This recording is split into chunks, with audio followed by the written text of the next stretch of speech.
And we're live. Episode 31 of Gameplay. Already the 30 mark. Wow, it feels surreal. But where are my manners?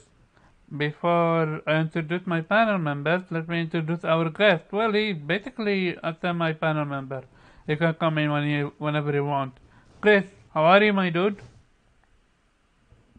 Hey, what's going on, man? Thanks for the invite. And yeah, Anytime, there's dude. a lot of topics to talk about this week. A lot of crazy shit happened. I heard my voice just now. Yeah. I was using the link to copy the link on my Twitter, so I had to open it. Sorry about that. But yeah, man. But now, I mean, I ain't really up to much. I'm playing Anno Mutationum right now. It's a really good game. I actually highly recommend it. I need to Highly buy that recommend it. game. I feel Yeah, I you. think it's like 25. It's like $25, but it's really good. It's a 2D action RPG. It's from the China Hero Project, right? Yeah. There's a 2D action RPG in the cyberpunk setting. The gameplay is pretty fun. The gameplay is like in 2D action, but when you're in the city or when you're exploring, it's like 3D, right? It's like you're actually exploring like a 3D environment. But when you're in the when you're fighting as 2D, but it kind of plays like a fighting game because there's like moves you unlock, combos, like inputs and stuff like that. So How's the yeah, I'm story? actually. The story is okay. It's there. It's presented in a pretty cool way. Some of the characters are pretty cool. Um, and then other than that, I'm playing Triangle Strategy, which is an amazing Final Fantasy Tactics game. And that one's pretty good. That one's really good. That's actually one of the better games to come out from Square Enix this year, right?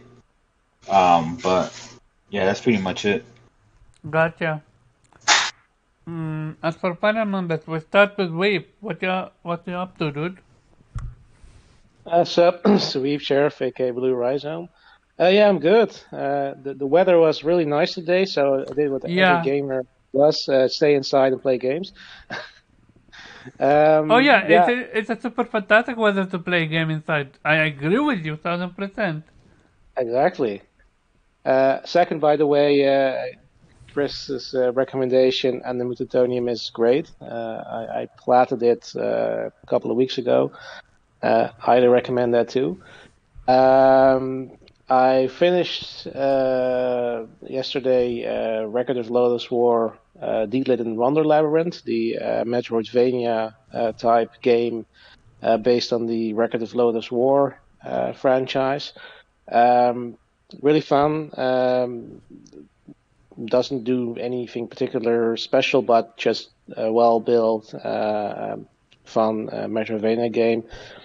Probably get more mileage out of it if you're a fan or at least aware of the IP, because there will be some characters that you will recognize, but won't really mean much to you if Do you you're need not aware do you need to watch the of anime before playing this game? No, you don't. It's quite light on the story. But you will have some characters that you meet, like you fight and think, okay, if you don't know them, then it's like, okay, who's this guy? Why am I fighting him? It's just like a boss. But if you know the character, think, oh, pretty cool, you can fight this character. So, but Hmm. that's about it. You don't really have to have any knowledge of the anime, And is though. the anime any No, good? the anime is actually pretty good. Okay. There's an OVA and a TV show. I do recommend the TV show more because the story is more interesting. Um, and other than that, I've started playing a Uden Chronicle Rising, Oh, which you did. yeah, Okay. it's pretty fun so far. It's I guess a 2D action RPG. Yeah, If I you hear don't, it's nothing but side quests though, and there's barely any story, and there's nothing but like a big fetch quest. It Most of it the it it, it Go ahead. We say your piece, and I yeah, will say mine because I'm playing it as well. it, it true in essence, yeah, but it's still kind of fun. It has fun writing. Like every NPC basically has sort of an angle. So if you do a side quest, turns out they were doing it for completely selfish reasons, and then your character's like, "What the fuck? Did I risk my life? Just to so she could make a quick buck."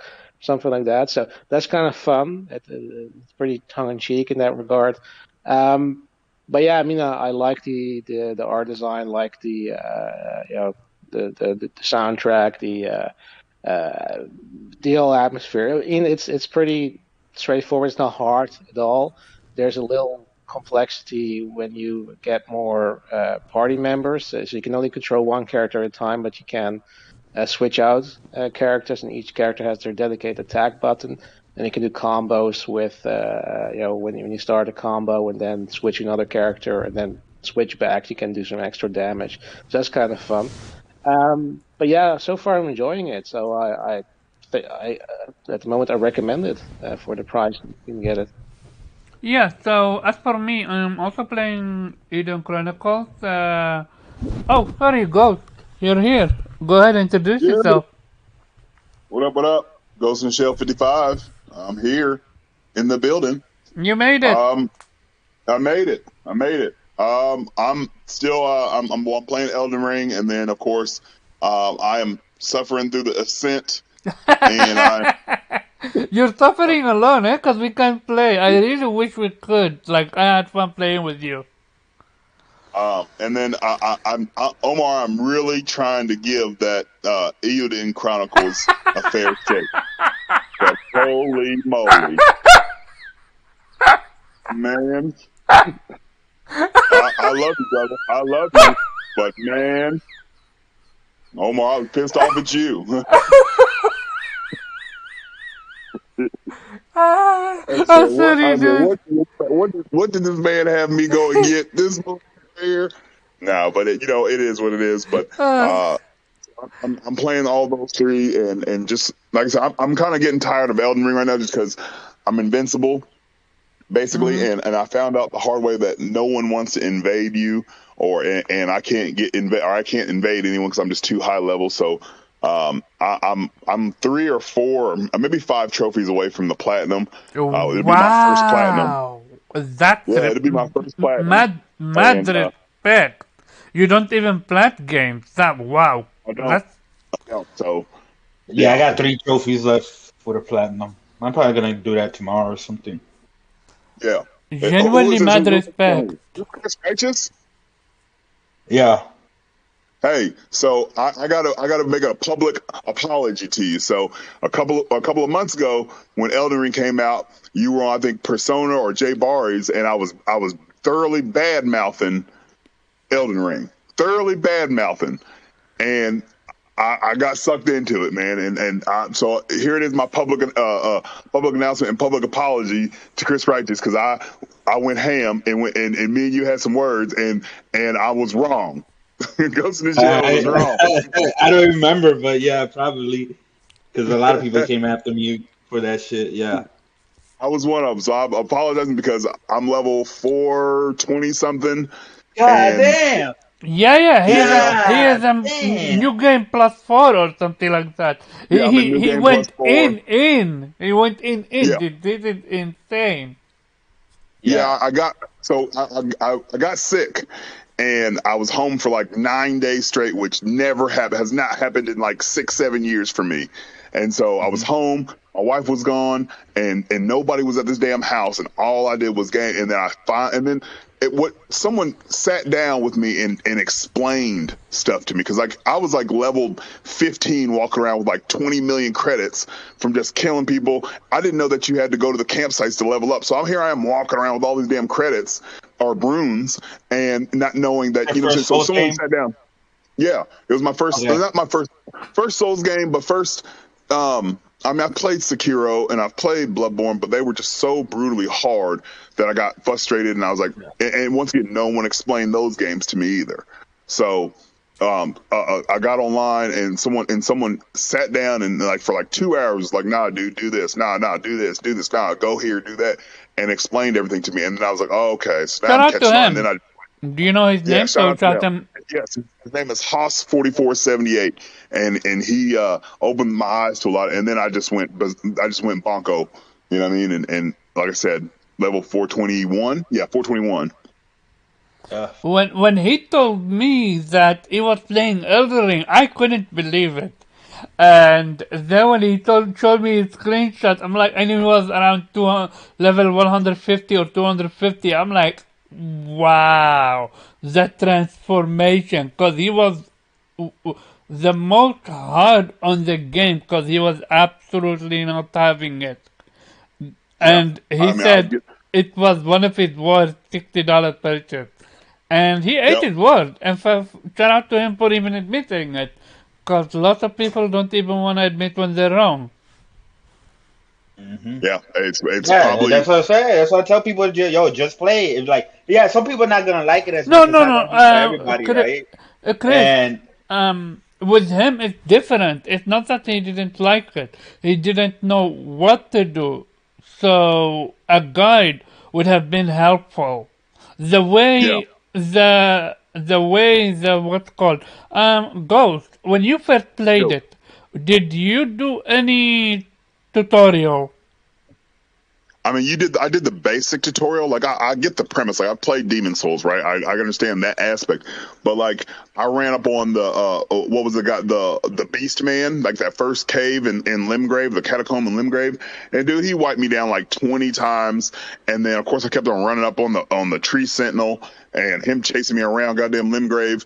And you didn't go to you didn't go to the cave down below because I completely missed it my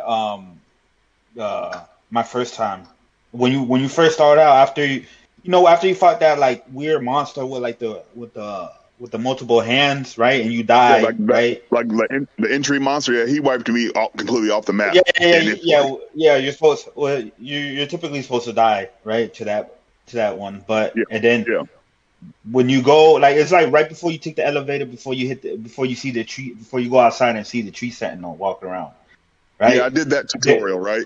The one where you have to drop down below into a cave and there's like a little mini boss and stuff like that. Okay. Yeah. But I think my thing was I don't have the time. I didn't have the time to watch the tutorials and watch the videos and then like I said, I had this OLED TV and I had this PS5 and I was like, man, this is not. I'm a graphics person, right? You have to graphically impress me, and then all the other components have to fall in line as far as like gameplay and story and stuff like that. And because I mean, let's be frank, like Elden Ring story, it takes some time to unravel. There is lore, but it's not explained to you, right? So it's not told to you in like a cinematic way. You have to go digging up for it. Exactly. So it's non-traditional storytelling. Yeah. So those aspects kind of turned me off. So I walked away. Like I pre-ordered. I was hyped for it. I was on the hype train, and then like the first initial playthrough, like 2 hours in, I died like 25, 30 times, and I was like, you know what, delete this off the hard drive. And then, like I said, I got like 2.5, 3 months or 2 months later, I got sick and I was at home and I had nothing to do. I mean, I had plenty of other games to play, but I was like, man, I'm going to try this one more time. And so, level 15 or 20, and I was struggling with like the first Godfrey or Godric, and then I got a guy in a multiplayer session. Or I summoned some dude, and then he ended up sending me like a PlayStation friend invite, and we got on comms, and he just got explaining things to me, and I was like, oh. So he's like, well, how many runes you got? I was like, I got like 15 million runes. He's like, dude, what, level up? And I was like, where? And you know what I mean? and that's where, it kind of just, because I was just going around killing people, getting runes, you know what I'm saying, and not doing nothing with them, because I didn't know where. You know what I mean? So, and I didn't know that you had to get the multiple grace spots to unlock parts of the story. I spent like 4 or 5 hours in and didn't even know where the round table was. You know what I mean? Because I didn't progress far enough. You know what I'm saying? So, because it wasn't. So I'm one of them older dudes, and you got to handhold your game with me. You got to explain it to me. You know what I'm saying? Games back in hold on. You grew up with games back in the day. Games back in the day didn't really handhold. You know what I mean? Like a lot of that shit, you got to figure out on your own. Like if you playing old Zelda,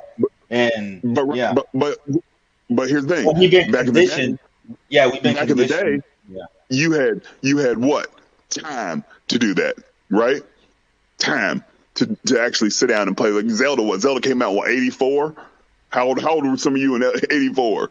Well, I wasn't even born yet when that happened, but the all the other Zeldas and stuff like that, like a lot of them didn't really hold your like a lot of games back then didn't really hold your hand. And then when we got into, I guess, the PS2 era is when they started introducing more tutorials and things like that, and more like icons and waypoints. And then of course in the HD, But you so also had, but what was really iconic in those series, that you had strategy guides, and that was part of the novelty of actually physical game ownership too. Is like you not only did you the game, you had the little strategy guide. You know what I'm saying? And so that was all wrapped into game ownership. Like I remember when I was a kid, and I get I get the game, and then I'd save up my money for the strategy guide, and it was always fun, like flipping through the pages to find out what I need to do. So that was part of like the nostalgia. But now this game in particular was just so obtuse as far as explaining things to you, and that's not a bad thing, but it was a bad thing for me, and it kind of it ruined my initial experience. But then when someone actually it's like something, it's like you gotta adjust to it. It's different. It's like a different type of. So I'm all in. I'm now. Here's the thing. I still stand by. It's an 88, right? It's not a 97, but it's a damn good game, man. And I gotta eat a full plate of crow. You know what I'm saying? Because I've bad mouth. That's fair. The game's that it definitely has issues that people can fairly criticize, but to me, like, the good vastly outweigh the bad. That is like, it's fucking game of the year for me so far. So okay, and next is Morgan. How are you? What you been playing? Hey everybody, it's Morgan, aka Chill Bandit.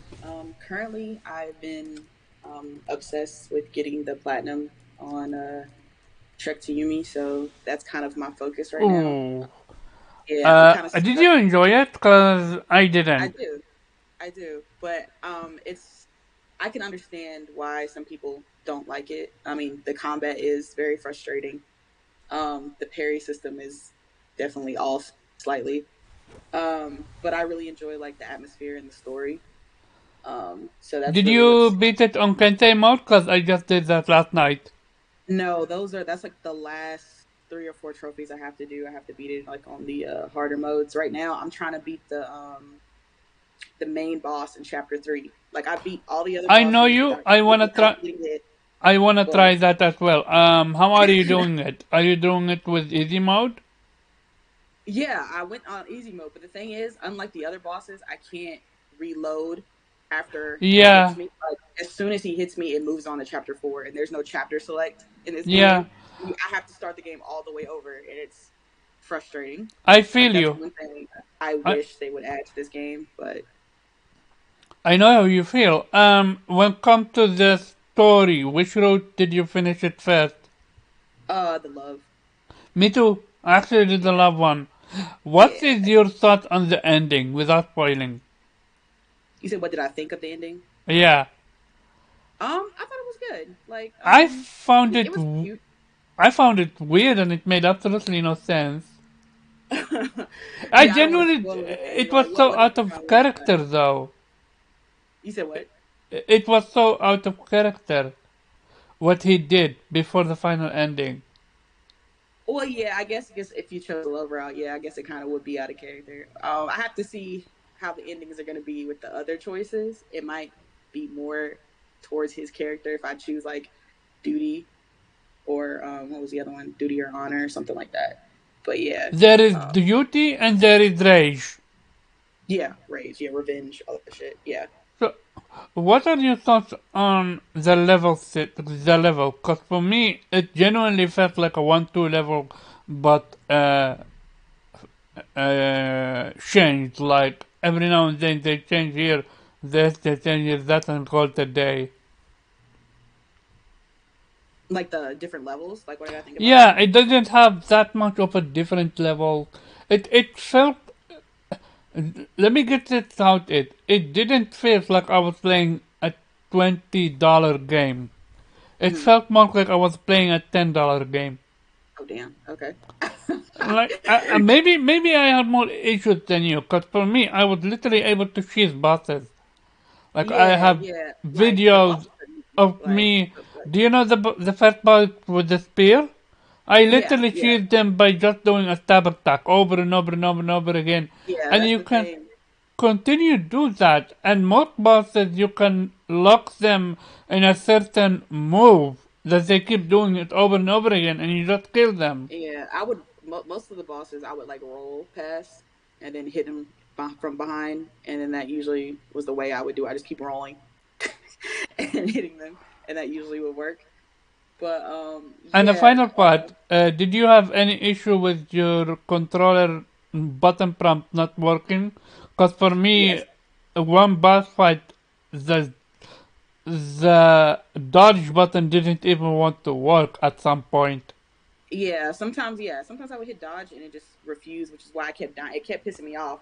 I just kept dying over and over again because I was like, I know I Yeah, pressed dodge and it refused to dodge. Like I don't know. That's been kind of prominent with a lot of the indie games I've been playing. Like I don't know, like the buttons just seem sometimes to be finicky. The parry finicky. I don't know what's going on with that, this but needed more time in the oven, eh? yeah, probably. A half a But year minimal. So to I have iron, a yeah? Oh no, you're good. I have like a weak spot for samurai games, so that might be why I'm a little bit more lenient towards it. I just really love that atmosphere. I love the black and white. I love the green Yeah. texture. Like, I was just like, this was my game. Like, I was like, oh my god, it basically hit everything I wanted besides the combat. But How yeah, would you rate it? I give it like an 8.5 out of 10. Okay, interesting. Gotcha. Nate, how are you? What you been playing? No, I'm good. Ha! Um, You want yeah, the I show to mean, start, eh? We will start soon. I will keep it short. nah, I got you. The I mean, obviously, like I said, I went back to 13 Sentinels, so I'm just working my way Yo, through that. that's such a W. Genuinely W. I can't even. Yeah, go ahead. No, I'm enjoying it though. I mean, like I said, I only stopped because we had obviously had some major releases that took priority over everything. And if I haven't really been on that, as Morgan got me into Control, so to Classic. get past the parts that I didn't like because it starts too damn slow and I can't stand the map. But Oh, the map is one of the worst thing in Control. yeah, but I got there, so Yeah, I'm I'm gonna need y'all to enjoying stop that as disrespecting well. control though. Like Right. the Right. control slander needs to end right now. Gotcha. As for me, I'm actually playing Eden Chronicles. I beat what's called Takuyomi on normal and the hardest difficulty. And you know the great part is, and just finally learned about Takuyomi. You I mean you beat it on the fucking hardest difficulty before the hardest difficulty, right?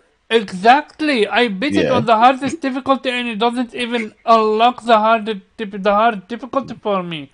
Like what Wait, the? what? No, no, Wait, no, no. what? Let me explain. So there are three trophies: beat it normal, beat Mm-hmm. it hard, and beat it hardest difficulty. I beat Yep. it on normal, got my trophy. Beat it on the hardest difficulty, got my trophy. But I never got the hard difficulty. Like motherfucker, if I already beat it on the hardest difficulty, why the Wait, fuck wait, should wait, I wait, need? wait. Wait, Hold because on. You mine said you unlocked beat it only on up to the Kensei though. yeah, Yes, mine unlocked only at the that's normal the hardest difficulty. difficulty though. No, Kensei is no, isn't it Ronin? no Ronan is just hard mode. Yeah, Ronin is Kensei the regular Kensei hard. is one Kensei is shot mode. afterwards, what you unlock They afterwards. they one shot you, Wait, you so one shot the them. trophy didn't downstack. So the trophy is only unlocked for what I beat. But if I play a different game and I play it on a hard difficulty, it automatically unlocks normal mode and easy difficulty for me trophy wise. Like Yeah, this they game programmed Oh forces that you. wrong. You don't understand what's going on. no, I know what you mean. I didn't do it that way though. I played normal and then I played hard and then now I gotta play the hardest one. But I actually expected to get two trophies because I'm beating it on the hardest difficulty. Yeah, because I think like the regular one is just to beat it once, and then you get it another one to beat it the hard. So you should have got 2 trophies for that. Yeah, exactly. It's like it's so yeah, and the thing is Weird. with Chronicle Eden Chronicle, I'm loving it. I'm loving the art, the music. The music is fantastic.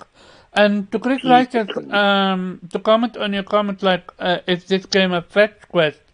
Yes, it is a fetch quest, but you can literally do fetch quest where you're literally playing the game. Like, whether you want it or not, you're gonna go back to all the stages to get minerals, to get stuff, to level up your character, and just to enjoy the gameplay and be better at the game. But at the very end, you can literally finish what's called an area in around 4 minutes maximum top, and then the boss is very easy. It's nothing to write home about. Maybe later stages get difficulty. I just unlocked my third character, and I'm enjoying it. At first I was not, because to me it felt like I was regretting getting it, but after that I'm like, yeah, no, this is fun. This is genuine fun, especially after you unlock more characters and you start doing combos, and the way you can juggle your enemies. That's fun. And yeah, the story is very interesting, and I will leave it as that. Let's start with our first topic. Oh boy, what a crazy week!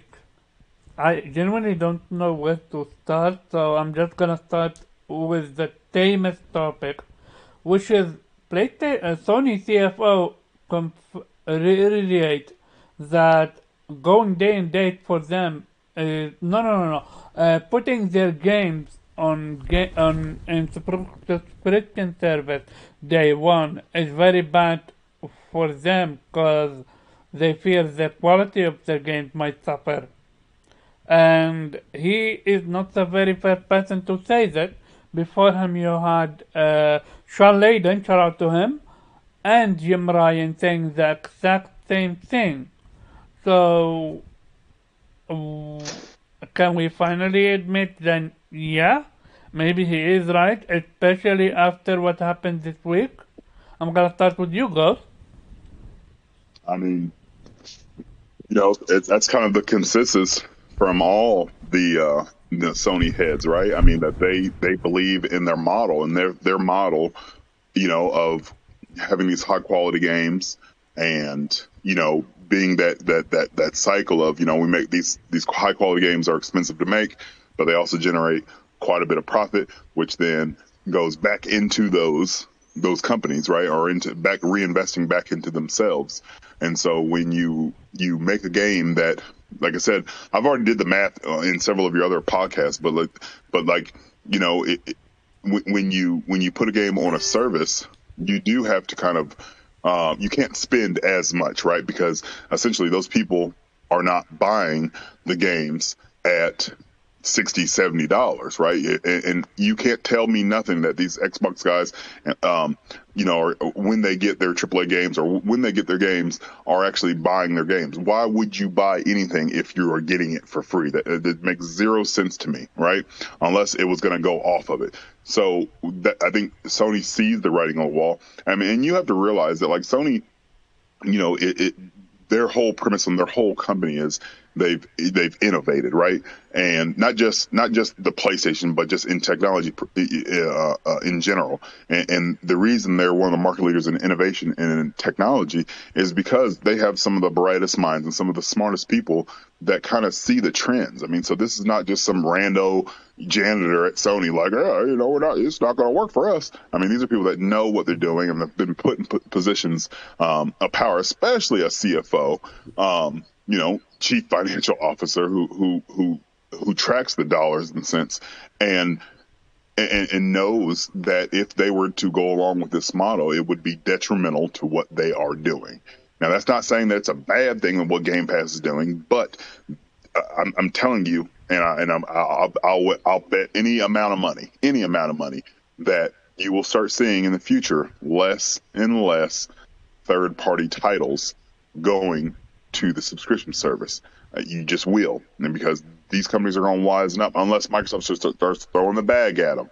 Nah, they're gonna keep throwing the bag at him. Nah, you know it. And that's fine, But once again, you have to get that bag thrown at you to make it make sense, right? I mean, because I won't go into whole detail, but just from I agree with the CFO. I agree with Sean Layden. I agree with Jim Ryan that in that instance, like I'll just use from my perspective, you know, when with the product that we offer and the services that we offer, you know, you couldn't get my company's offerings at a discounted price because we offer a yearly or a yearly contract. It doesn't make sense for us to do that. So we offer premium security to whomever can afford it. And this is really what you get. And we couldn't, you know, we're not gonna deteriorate our brand by making it cheaper, and so that more people could, you know, it doesn't make sense. So that more people can access it. It doesn't make sense for me. And so and it's kind of, there are some similarities between what I do and what Sony does. Like they offer a premium product, a premium experience, and to cheapen that by putting it on a subscription service day and date doesn't make sense for them. Gotcha. Nate. Yeah, I mean, obviously, you know how I feel. I mean, we already talked about it, you know, prior to the CFO even admitting that. I mean, clearly, what PlayStation does works. But the question is, how many more people need to come through before people finally accepting reality? Like they genuinely seem to live in their own dream.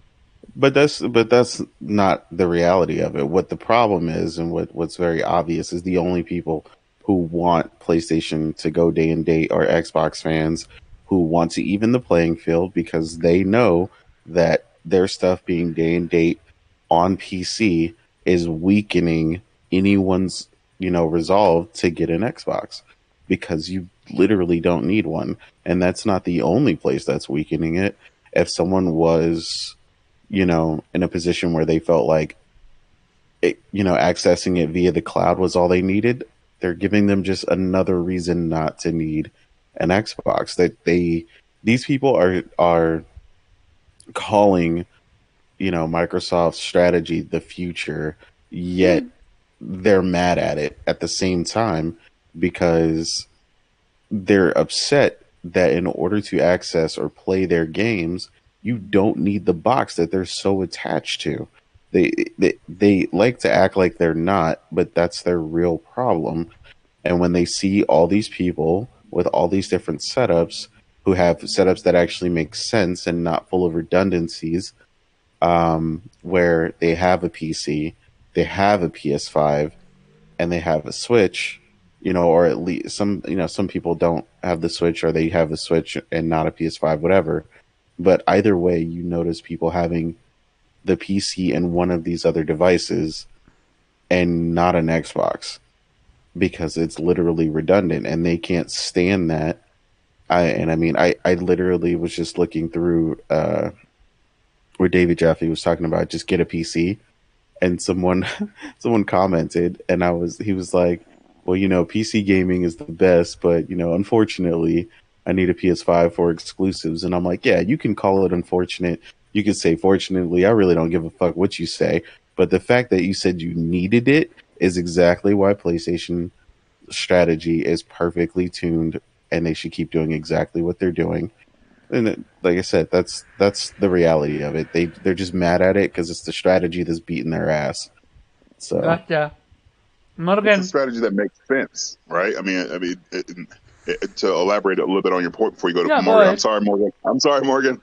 To elaborate on more on that, she was to you. Don't worry about it. Continue. No, to elaborate on your point, it's that, you know, when you talk about redundancies and what they don't like, or what I guess that the small minority of the bot fan base is that there is not that need to get the Xbox hardware. And so I think what their fear of is that I think they see the writing on the wall is that they are ushering in their own demise, right? By by clamoring and saying that the Game Pass is amazing, but what they're failing to realize is that they are going closer and edging closer and closer to that. Maybe Xbox shifting to the third party, and wanting Xbox everywhere makes owning the console, we're in a moot point at this point, right? And so they're realizing that I slowly. want to say one thing about before I give Morgan the go. If Xbox to ever want go third party, are they even going to be successful if you look at their games right now? I mean, I think they could be. Really? Mainly just because all that stuff would be out of the way. Don't get me wrong. I'm not sleeping on them entirely. I mean, obviously, I think they're fucking up, but eventually, with the people they've acquired, you can't fuck up but so long. Dude, Jesus. Did you see Bethesda though? I did. This is Microsoft. But, I mean, it is. Microsoft also Bethesda. Let's get off this that Bethesda is this shining star of amazingness. No one says that. We all know that they are. We all know that they always release their games buggy and stuff like that, and you name it. But with Microsoft backing, you would at least accept them to do what, a little bit better. I think they'd be as hit or miss as any other publisher. Like I said, I don't understand what their current struggle is, honestly. I mean, Forza Horizon 5 happened though, and that game is really good. So that's why I said I think they can be hit or miss. I can't. One of my favorite publishers. I can't. Skip out on their faults at the same time. Square Enix has put out some questionable shit. Yeah. So, I mean, I think they would be just about as hit or miss as that would be, given the publishers and developers that they've picked up. I think it would be impossible not to be at least that hit or miss. Would they be great? Would they be top tier? I don't know. I feel like they've got a lot of flawed logic about internal development, which is why Fable Legends was canceled, because they tried to make some live service shit out of Fable. So stuff like that has got to change. If you're going to go, and you're really going to go heads up and you're going to try to challenge these major single player great experiences, then you need to focus on that and stop the bullshit. They can't do this whole middle of the road second guessing shit. That's what EA did. Which most of you guys wouldn't know in this regard, but when they made the last Command and Conquer game they tried to make, they promised something amazing. Yeah. So they changed it. That made me so mad. I love Command and Conquer is one of my favorite strategy games, and that genuinely made me livid. And they flopped, eh? Yeah. Well, they canceled it. It didn't even come out of beta because they showed us something amazing. They showed us Command and Conquer Generals 2. It looked amazing. And then they went into development and people started releasing information about the testing. And basically they tried to turn it into a mobile game. And people were like, what the fuck? Hold up. What do you mean testing? It was not running well? So people got hands-on with it. Okay. And people got hands-on with it and they started I've actually seen some of the footage, and basically the game looked nothing like it was supposed to. So the reveal trailer was a lie. Yeah, they basically created a bunch of mobile factions, red team, blue team, green team kind of bullshit. Basically trying to figure out a way to do what EA does, monetize the shit out of it. Yeah, and it was a mess, and they canceled it. Gotcha. Weeb. Oh, no. Morgan. Sorry about that. Yeah. Morgan. Yeah, Morgan. Damn, Omar. Okay. You're still important. Don't worry about it. No, you're good. You're good. I'm always late, Morgan, so don't worry. Oh, see, look, I'm not late. Okay, the show doesn't start until I get here. Y'all know that. Sorry, I mean last, not late, because he always picks me last for some reason. Oh, man, that's all right. You're gonna be first next time. Don't worry about it. Yeah, he's All right. always picked me first just because of that. um, I don't know. What I find funny is people always seem to forget the reason that Game Pass even exists in the first place. It I wasn't don't. created because it was seen as the future model of gaming. Microsoft Xbox created it out of desperation. Okay, Xbox One sales, software sales, and software production was down. They had no choice but to make Game Pass so that people will play their games. It's crazy that people believe that this model is like the future. Um, PlayStation isn't going to just jump on it because the last place publisher all of a sudden decided to make a subscription service.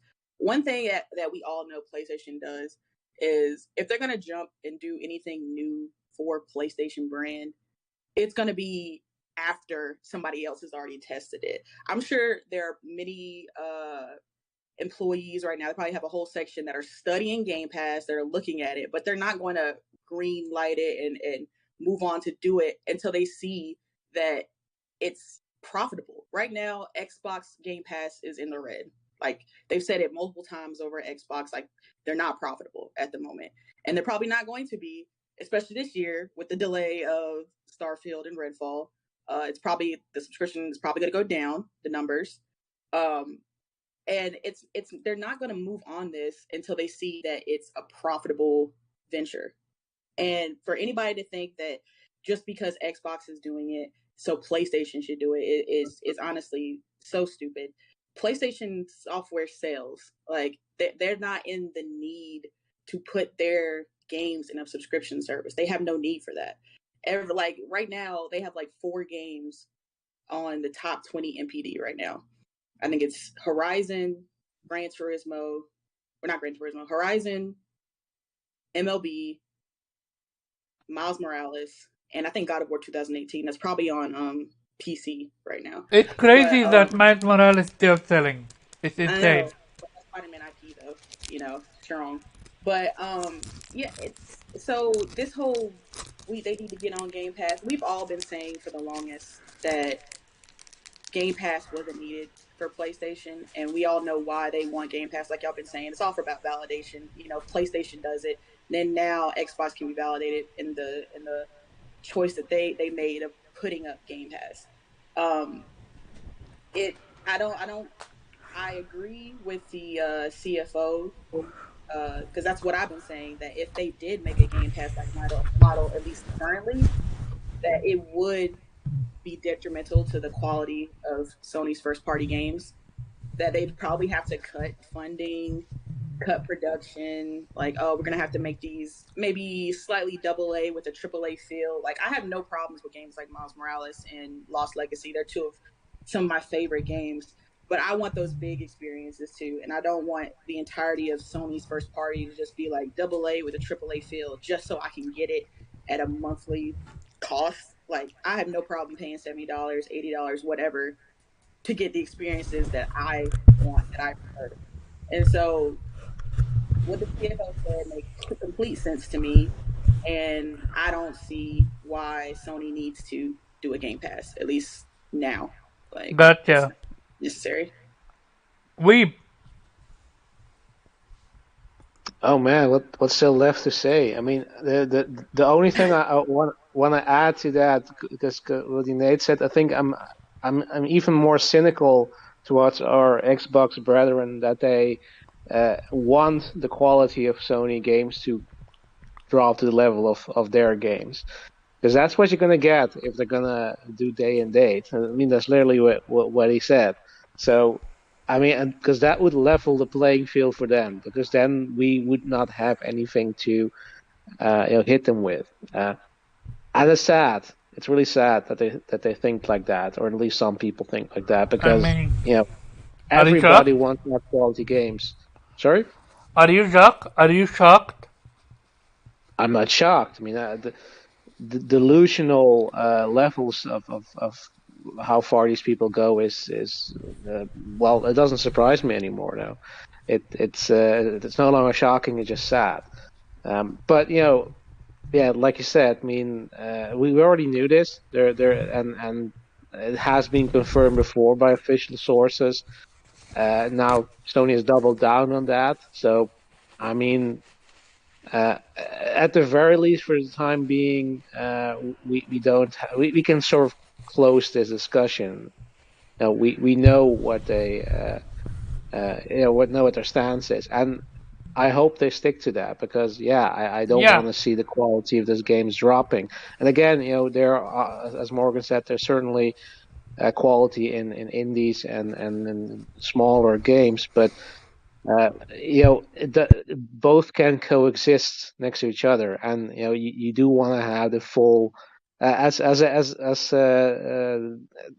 fanboys have often compared it to, like that the smorgasbord that's Game Pass. I mean, that's what we're gonna get. That we're getting with Sony, with PlayStation, is that we're getting these high quality AAA titles and all those indies and all those AA titles. And we don't need a subscription service for it because a subscription service is basically getting McDonald's, right, all the time. I mean, it's nice to go to McDonald's maybe once in a while, but having it every day, no, thank you. I want to have a good meal at a good restaurant once in a while. That's what I'm getting with PlayStation. So happy that they made it clear. Happy that this is not their future, and I hope that at some point Microsoft also gets the memo and starts making quality games, and maybe not put them day and date in Game Pass, but probably gonna happen. Gotcha. As for me, we've been saying that for the longest, PlayStation fans. Okay, so here's why we've been saying it. Because Xbox have yet to prove that Game Pass works. The fact what this week happened only solidified even more why Game Pass doesn't work. Chris Righteous, did I ask you? Because I genuinely forgot. You haven't asked him yet. Yeah, that's why. Go ahead, Chris.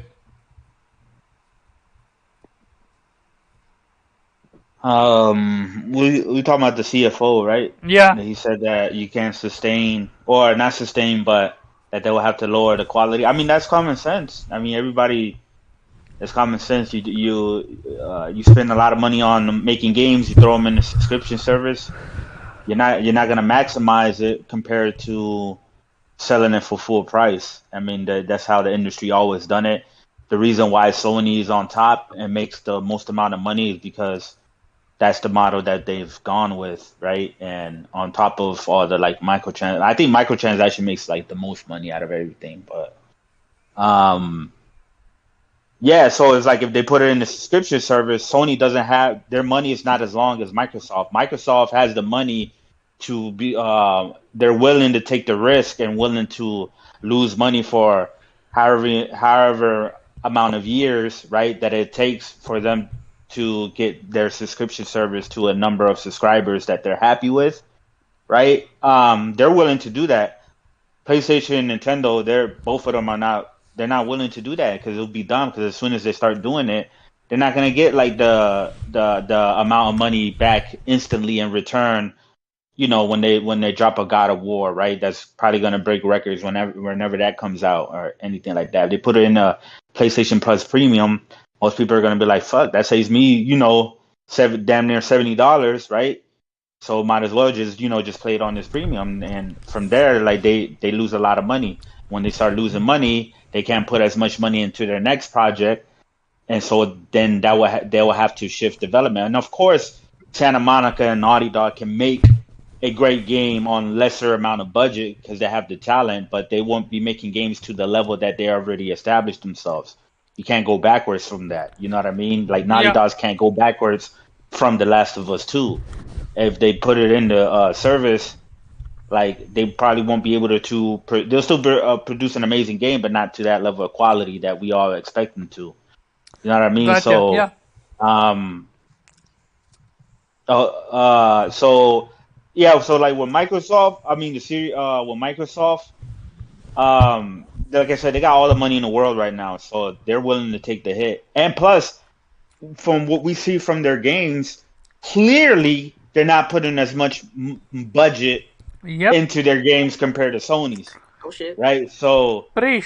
no, not but we can literally see that for ourselves. That's not even like a fanboy thing. We can literally see, even Microsoft said it themselves with The Last of Us 2. Like this shit is just like way ahead of everybody else. So clearly they're not putting as much money and Mind budget into you, their games. this is We're not allowed to Last So of talk Us about that. That was 2. last year. We're not allowed to talk One about that no generation more. behind. Yeah? We're now in Series X and PlayStation 5. And they don't even have anything that rivals Last of Us 2, a PlayStation 4 game. I mean, according to them, Forza or Flight Sim rival that game. yeah, I mean, like, but those games is like, okay, cool. It's like how much harder it is to get a car game to look really good. You know what I mean? It's Right. like Our game's that's been looking good since yeah. They've years really ago. car games have always been like the Exactly. best graphically looking games and stuff like that, because they don't really got to push much else. And of course, the simulator is going to be that way too. And this is like, it's just silly that everybody thinks that like video games is just automatically going to transition that way as far as how we consume it, when the movie industry, right? The movie industry, which video games make more money than movies, right? But the movie industry hasn't fully shifted into that model neither. I still got to go to the theaters to watch Doctor Strange. I still got to go to the theaters to watch Spider-Man. They're not coming to Disney Plus day one. They're not coming to Netflix day one. When they did it, it was because all the movies shut Mm-hmm. down, and even when they did it, they still charged $30 more premium. Hell yeah. Oh, and HBO, they did that. They did that same day release as well too, and then they stopped doing it because they said themselves that they were losing money on that shit. So it's back to regular programming, back to where all the big, high budget blockbuster Mm-hmm. movies, right, that you don't get on Netflix. Netflix has their own originals, which they Netflix in always the cancel red shit. now. Or yeah, which they're always Damn constantly canceling shows left and right. You know what I mean? So it's like the you're ad. not getting that. You're not getting Avengers level of quality and production on Netflix. Name a movie on Netflix that's that high level of quality of production. You're not getting. It's not the same shit. You know what I mean? So they're No. gonna. So the movies haven't fully transitioned into that. Why do you expect video games to be all in sub services and stuff like that? Because music, they nobody was buying music and everybody was stealing that shit. And even artists now, LimeWire. they don't they don't make, or they were streaming it on YouTube. They don't make money from music anymore. They don't make money off of no album sales or anything like that. They make money off of touring, concerts, and merchandise. So music had to go that way. Movies haven't fully transitioned into that at all, and it's looking like it's not even going to be that way for a long time for movies. Why do people expect video games that is like all these big hitters is just going to sustain themselves through sub-services? It's just absolutely ridiculous. And they need Microsoft. They need Sony and Nintendo to do it in order, like what Morgan says, to validate Microsoft.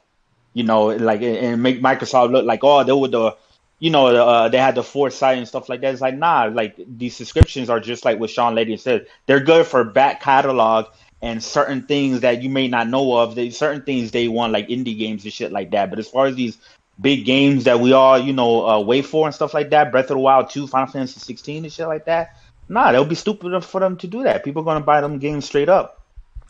Gotcha. I'm actually gonna go with the next topic that's one of the reasons why I have you here.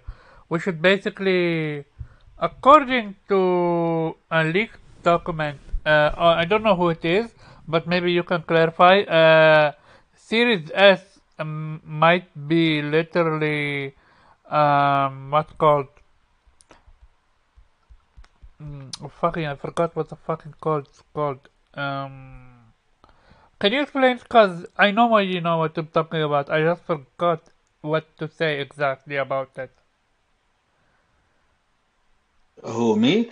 Yeah, because you've always been What advocate leak? against. I didn't see anything about a leak about the Series S. Like, what leak are you talking about?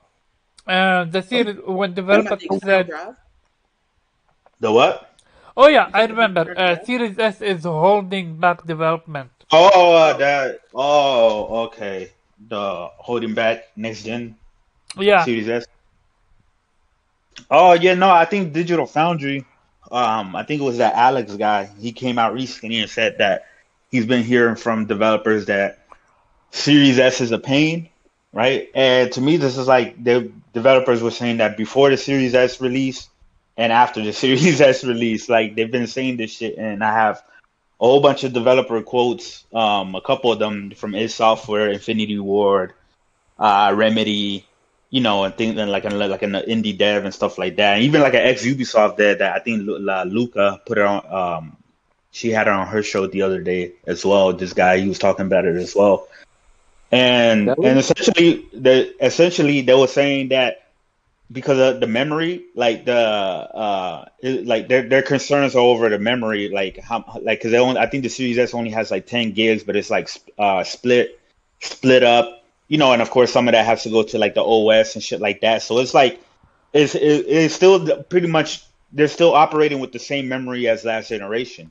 You know what I mean? And so from that they were concerned about that about the memory issues, and a couple of them says it's like yeah, then they're not going to be able to like fully like do everything that they're going to want to do because of the limitations of the Series S, if I remember and correctly, I have it here. You name dropped a few developers from ID.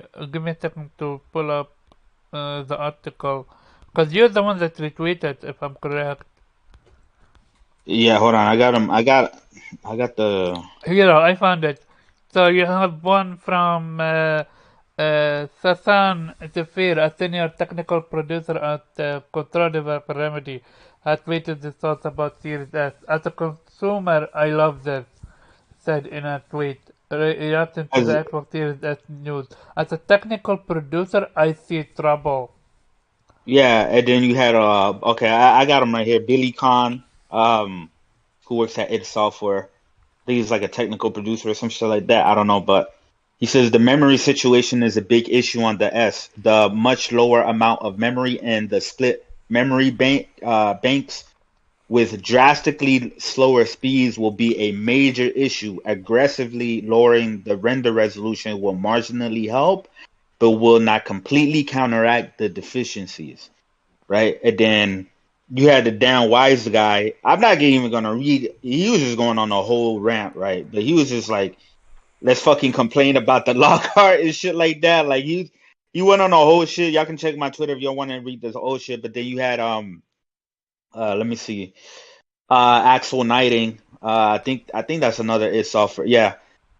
He said really bummed about this RAM situation on the Series S. This is not easy to compensate and drags down base spec quite a bit for next gen multi-platform. RAM increase was already small compared to previous gen. Now it's almost non-existent.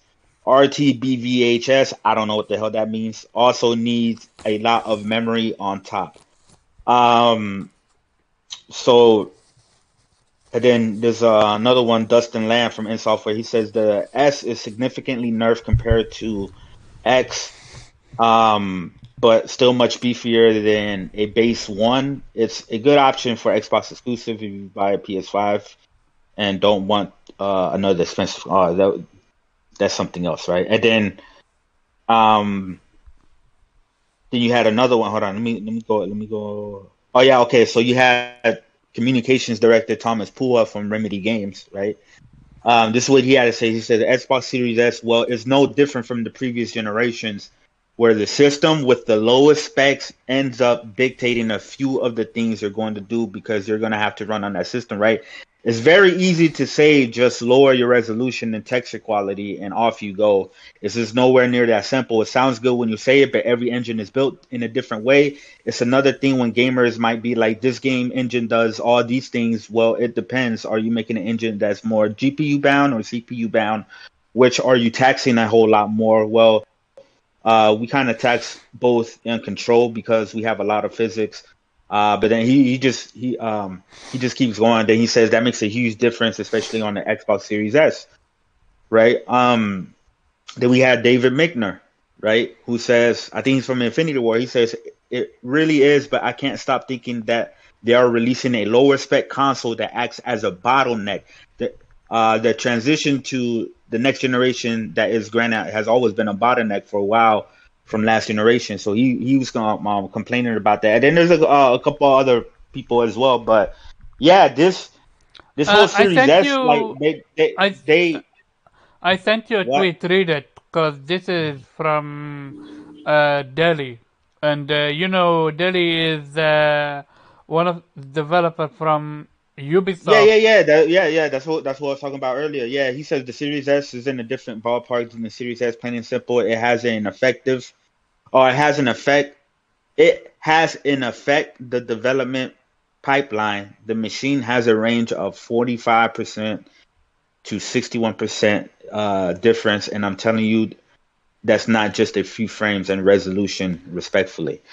Yeah, I mean, just as like multiple developers are completely confirming this shit, and to me, that as a gamer, right, like this pisses me off. It really pisses me off because this is Microsoft, right? They think that they're gonna have this little cheap ass product that the casuals are just gonna gravitate to, and it's gonna be the best selling thing of all time or whatever, but at the expense of moving gaming forward.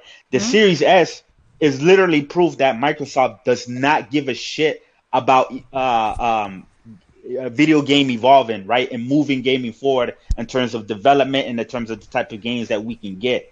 If that's the Series S is proof, and it really pisses me off. And when people are like, "Oh, how's it going to affect you if you're not going to get a Series S?" It affects me as a PlayStation 5 owner for multi-platform games. If they're saying that they're not going to be able to do everything that they want to do because of the Series S, But I don't know, man. Somebody else can go. They should be pissing me off. To be Yeah, honest I with you, agree. like. I only agree. We.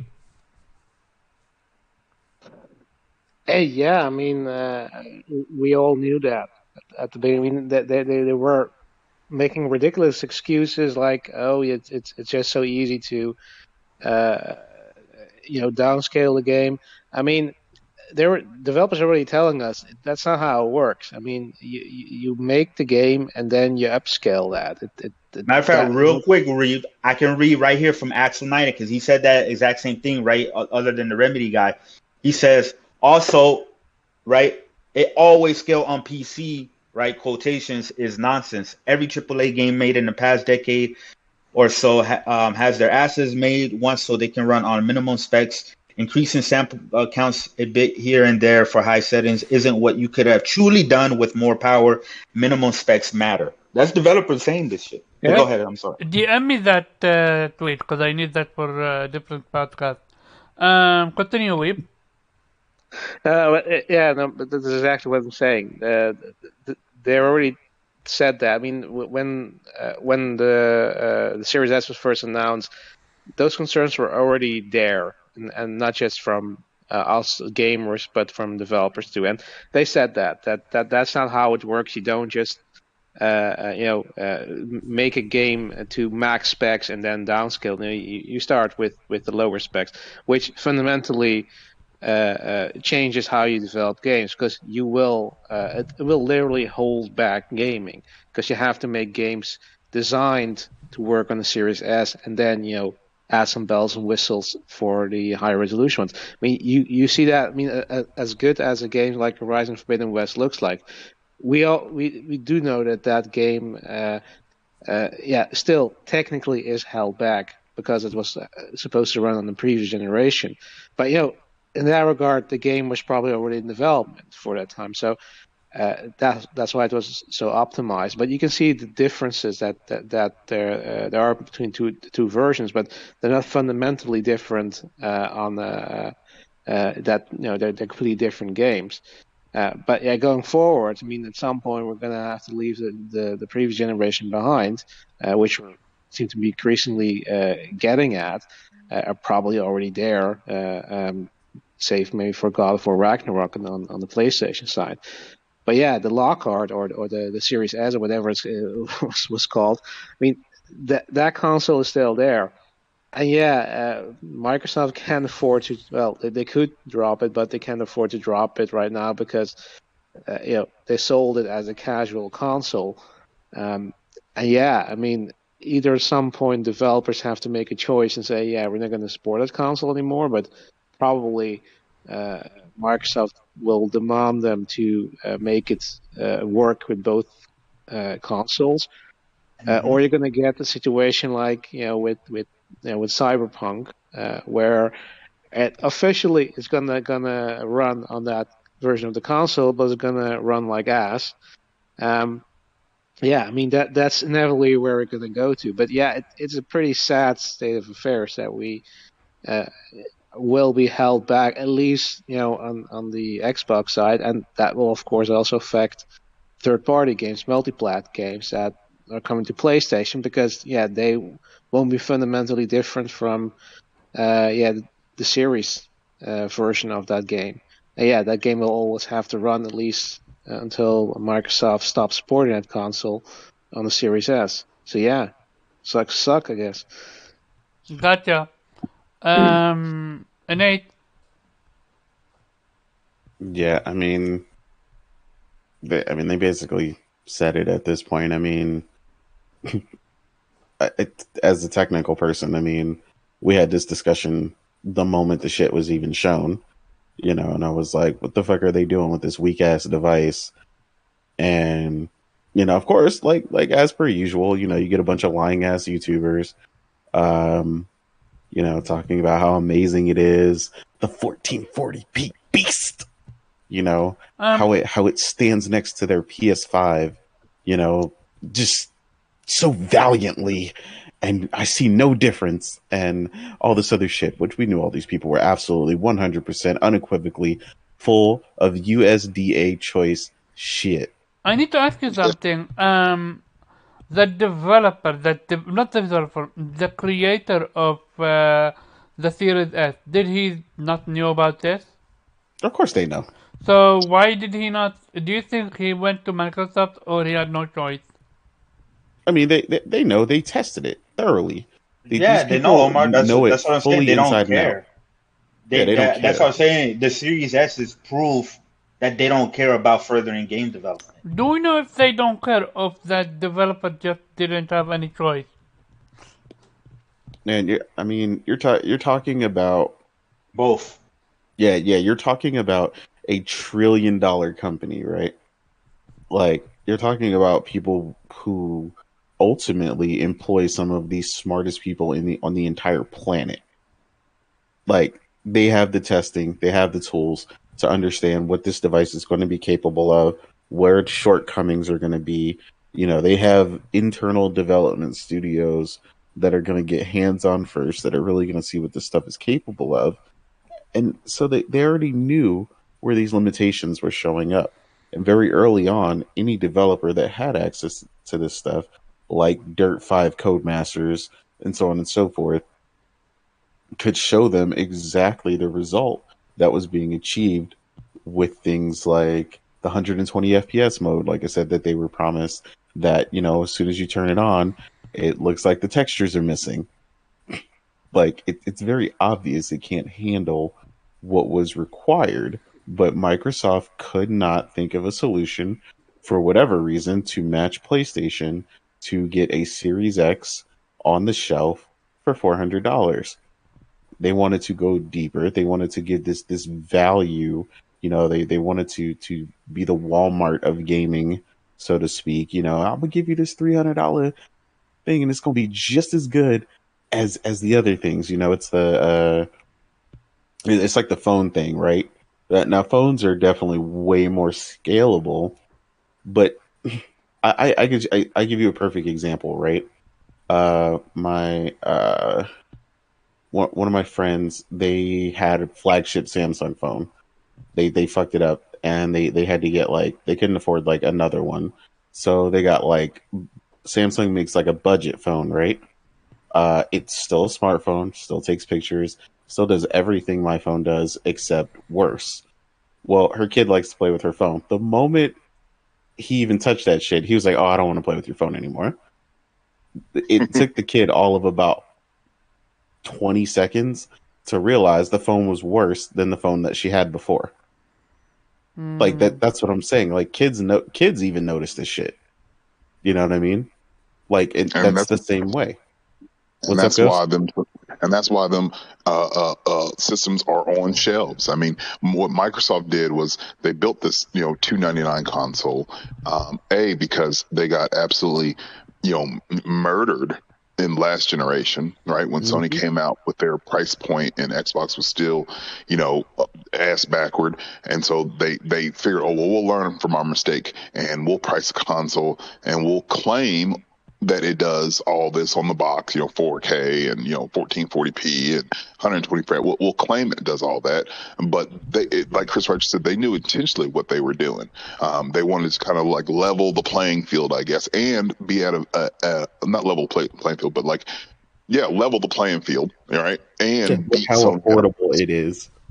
Yeah, with how affordable, and then that whole value, fake ass pro consumer shit that they tout, you know what I'm saying, at that $299 price point, and the dum dums that went out and bought it, as this generation progresses, they're going to be sitting there like, oh my god, this is horrible, but caught up in the hype and caught up in the I'm next gen on a budget, and and I won't even get on that tangent as far as budget gaming, but that's what they solely were going after, was the price point, and specs be damned. You know what I'm saying? Because most people are armchair developers and don't care. Oh, I'm next gen. It's an Xbox Series X. They don't care, as long as you tout the few more teraflops that it had from previous generation. Then it's a win in their book. Hey, Ghost, can you check your PlayStation account 1 second? Because I sent you a question before I ask you. I need to make sure if I can ask or not.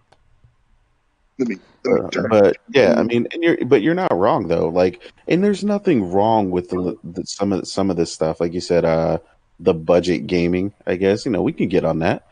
Like I told some people, there's nothing wrong with that as long as you set your expectations, right? Like when you it's funny. This is an entirely different process, but I was complaining to Morgan the other day about the amount of car SKUs there are. And I was like, because I was making jokes about who drives what type of car nowadays. But specifically, we both like the Toyota Camry. But I explained, I was like, hold on, let's go to the website. So I pulled it up, and I realized what I told her. I was like, hey, I realized no one buys like, if you can help it. You know what I'm saying? The version of the Camry that I see everywhere is like 3 from the top, or the very top model. But there's like 9 models. But the one that I see everywhere is the one with the red interior, the blacked out, 18-inch rims. You know what I mean? Like it's the model. It's the model you want, that showroom floor model. Like nobody walks in there and goes, "Give me that budget shit." You know what I'm saying? Without the navigation and the dash. No, nobody walks in there and wants that shit. You buy that shit because that's all you can afford. You know what I'm saying? And that's a prospect of where you are in life, and that's okay. But you know what I'm saying? Nobody walks in there and just like, if I got an absolute choice, I'm gonna get the worst thing in here. Okay. But that's just like I said, that's just expectations. Okay. You know what I'm saying? I got no problem with that as long as these people understand where they're at. But the problem with Microsoft doing what they did to us as gamers is they're affecting the market. And that is where the problem comes in for us, because they didn't respect what developers needed in order to achieve, what they wanted to next generation. And eventually they're going to have to face some sort of severe consequences going to show up, where eventually they're either going to have to drop this device, or it's going to be looking like you're playing on Nintendo Switch 24/7. Okay. What's your name? Ghost. As a CFO, a, a decision like this, what would happen if someone in your company tried to ask to do something like this? Like, this is literally pushing games back now for all gamers, not just Xbox. Well, and because we're in two different, I guess, aspects, I'll just, like I said, I'll try to word it. So if they offered a value proposition to the services we provide, rephrase your question. Like, if they did what? Okay, so a decision like this, what's the focus? Making more money, saving money. What do you think a decision like this was meant for? Because all it's doing is holding developers and gamers back alike. Like as a Well, here's the thing. CFO, don't you think Like, a decision like this is stupid and you would have scrapped it in an instant? well, me personally, I would have to weigh all my options, right? Like, my company is not not in last place. First of all, Okay, fair. Continue. so we would weigh our options because we want to get our product out to as many countries as possible, right? We want to offer our services to but at the same token, I don't want to devalue my brand or the subsidiaries of my brand, aka let's say the publishers or the providers of what we fuck it, the provider of the weapons and the contracts that we outsource, right? So for me, I would go to my board and I'd go to my shareholders and I'd just be like, look, we have this proposition. We can offer, saying war on a budget. Fuck it. Right. And a lot of people were like, look, video games is what's hot right now. This is the biggest cash cow above music, above movies. And I think that, like Chris Wright just said, they did this intentionally, to, like, these companies know what another company is doing. They know that Sony is probably going to hit a home run with the PS5, right? And so they were on their way to try to figure out how they can get a leg up, and that is by this price point. They knew that their games, whenever they're going to be, are going to be their games. They knew that they are in such,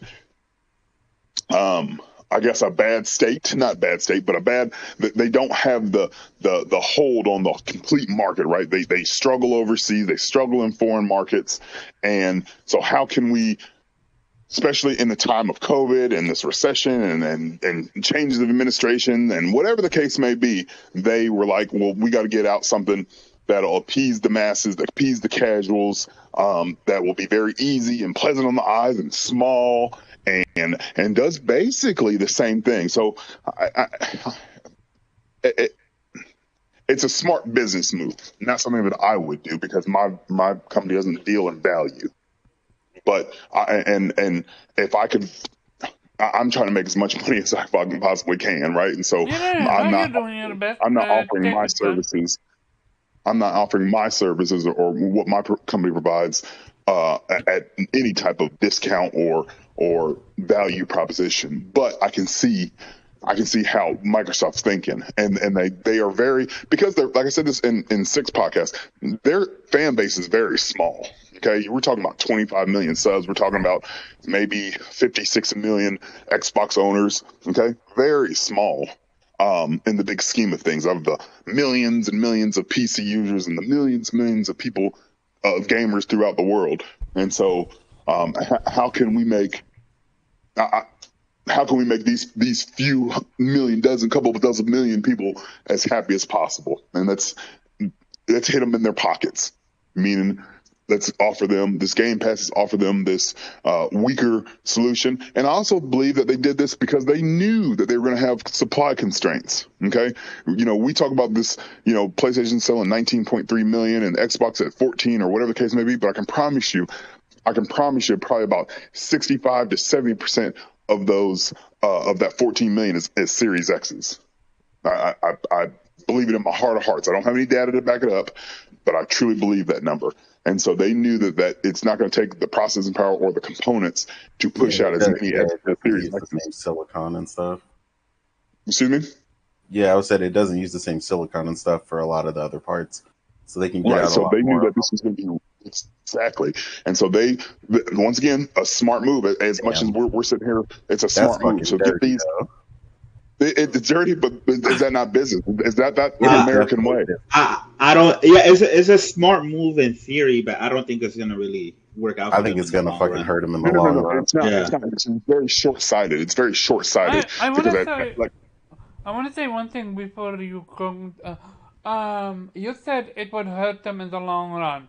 Do we see actual developers now avoiding Xbox and just working on PlayStation then, and make it exclusive then on PC?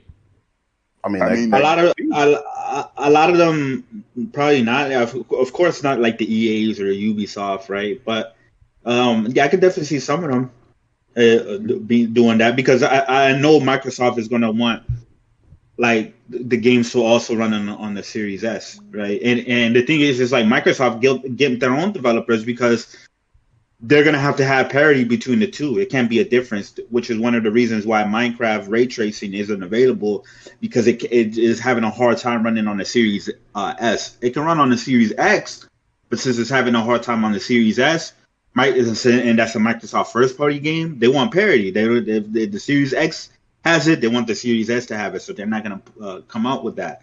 You know what I mean? That's why you see Phil Spencer saying like, "Oh yeah, ray tracing. We haven't been able to pull it off, or whatever he said about ray tracing a while ago." And then on top of that, it's like Sony also has the superior console, even to the Series X.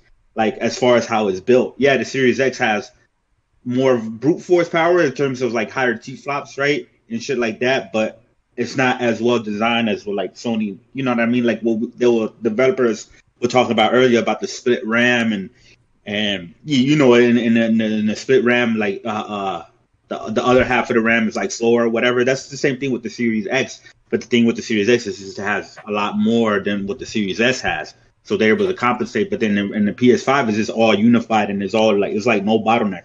So it's a better built console. So you're gonna see like even like the better performance. Even now you see better performance on the PS5 for a lot of these games, and then especially now with like Unreal Engine 5 that's built for faster streaming, right, and loading in all the data and stuff like that, to the point they had to rewrite some of their engine code to even like run properly on the PS5, because the PS5 is just like way too fast for even that engine to keep up.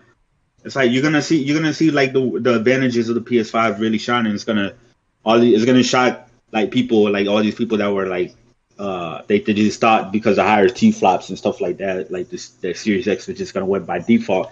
And then on top of the Series S, it's gonna hold some of that shit back too. So yeah, like that's what I'm saying. It's like it pisses me off, because it's like they care about more of getting all these getting the consoles out there and having affordable consoles to push out there to the casuals, so then they can subscribe to Game Pass and stuff like that. It's all about services and revenue and shit like that for Microsoft, and they're trying to figure out how they can monetize games right in an effective way with that model, rather than just like how the fuck do we push gaming forward with tech, like what PlayStation does.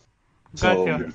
Microsoft was never an innovative company, right? They are a software company, right? They are, that's all they are about, whether it be Windows, whatever the case may be. And so this was, and when I say this was it's short-sighted, because as this generation progresses and game developers and publishers get more familiar with these systems, you're going to see the graphic fidelity, the speeds, just like what Chris just said, that you're going to start even from third-party games, you're going to start seeing just amazing games coming out. Hopefully that's the plan. That's how it's supposed to. You look at games like Ghost of Tsushima and Last of Us 2 at the end of the PS4, we're just eyeball melting, right? And then we got some early games just from some of Sony's first party, Ratchet & Clank, whatever your thoughts may be, it's still eye watering, right? It's just wow. You get games like Returnal that have so much going on the screen, and so as these other third party and other publishers start getting more and more familiar with the PlayStation 5 and with Xbox Series X. Uh, that Series console, the Series S console, is just not gonna. It's not gonna be able to keep up. So either Microsoft's gonna have to make that decision whenever that day comes, or whenever that time comes. They're gonna have to make a decision. Do we stay with this to the detriment of gaming, or do we shelf it and to the detriment of our consumer base? And I believe that they'll do it in the detriment of their consumer base, because truly they don't give a damn about them, right? They really don't. Else they would have gave them games. So I think you'll see that in year 3 or 4 when these these really intensive and hopefully high graphical games and games start coming out. But you'll see a lot of salty Series X guys like, this is great, they discontinued it, But it is what it is. And like, Omar, you ain't got to worry about, like, I'm not going to tell you where I work at or anything like that, but you can always ask me a question. You don't got to worry. I didn't want to put you in that position. Sorry about that. I just wanted to know, as someone that is a CFO, because you think different from us. While we focus on gaming and the betterment out of it. You're more of the financial situation. That's why I was genuinely curious, like, if Microsoft thinks this is a bad move or they want Oh to. no, it's a great move. It's a great move, I guess, for them, Yeah, right? yeah. They have to do any way they can to be relevant, not relevant, but yeah, I guess fuck it, the word's relevant, No, right? it's They have to do anything irrelevant, yeah. But to that's why I compete. was curious, maybe this would hurt them in the end with developers choosing to not partner with them. Well, no, that's why they're buying them. I mean, that's why they're buying them. Oh They're my banking god, you're on so all. true. That's why they're buying them, because if this was to hurt, it might hurt them with like third party and stuff like that. But the simple fact is, if they have this 30+ studios that's pumping out doo doo games for them and for their doo doo system, then what I mean. It is what it is, because we Hmm. own you. You're gonna make it. You're gonna make two different studios, or you're gonna make it to the lowest common denominator, and be damned, we own you. So. It's just one of those things, and they'll play themselves. I mean, this is Microsoft we're talking about, so it is what it is. Gotcha. Morgan. Okay, I'm gonna tell you exactly what the Series S is about. Okay, it's not about being pro-consumer. It's not about giving the people something to get into the next gen at the lowest price point to be consumer friendly, and we want all gamers to play. Gaming is for everybody. No, the Series S is about Game Pass. Okay, the Series S is about getting people, as many of the console gamers, into the Game Pass ecosystem as they can. All right, and the way they do that is to give you a low price console, right? Digital only. So of course you can't buy physical. So basically it's digital games or Game Pass. That's what you got. And that's what they're doing with the Series S. Um Xbox fanboys try to, when they damage control about the developers talking about the difficulty developing for the Series S. They'll try to point at, what about the Switch though? The Switch is a low spec console, and I don't see developers complain. Look, everybody knows exactly what the Switch is. Nintendo doesn't advertise it as this next gen console here to that's just downscaled to 1440p and you can do everything on. No, okay, The nobody Switch don't nobody get said most that. third-party games anyways, Also, neither. Switch not Exactly. getting most parts. Yeah, I was Exactly. about to Switch say. has most third-party games aren't available on the Switch for that reason. Yeah. They don't develop for the Switch because of that. But unfortunately, if you want to develop for the Xbox, you also have to develop for the S. You can't just develop for the X. Microsoft has made it, or Xbox has made it, so that it comes into, it's a pair situation. You got to deal with both of them. If you want to make a next gen game for Xbox, you have to make it for both the X and the S. They come together, unfortunately. So that's why people, developers, are pissed, because they have to develop for this damn S, and it's holding them back. Basically, that's what they're saying, and it's not just one developer and one specific engine. It's multiple developers coming It's out and saying, multiple. exactly, multiple developers coming out and saying, this is hindering us. This, like, there's bottlenecks that we have to deal with. It's the memory. It's the problem. And they don't want to. The fanboys don't want to acknowledge that.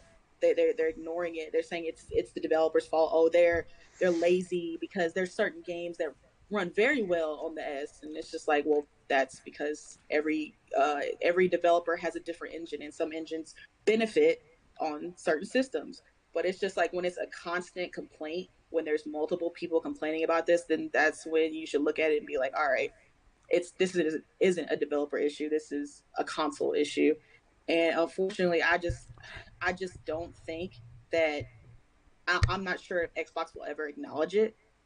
Like I don't know if at some point they'll be like, all right, we gotta can the Series S, because I don't see that ever happening. Yeah, they're It- committed to it. They're committed.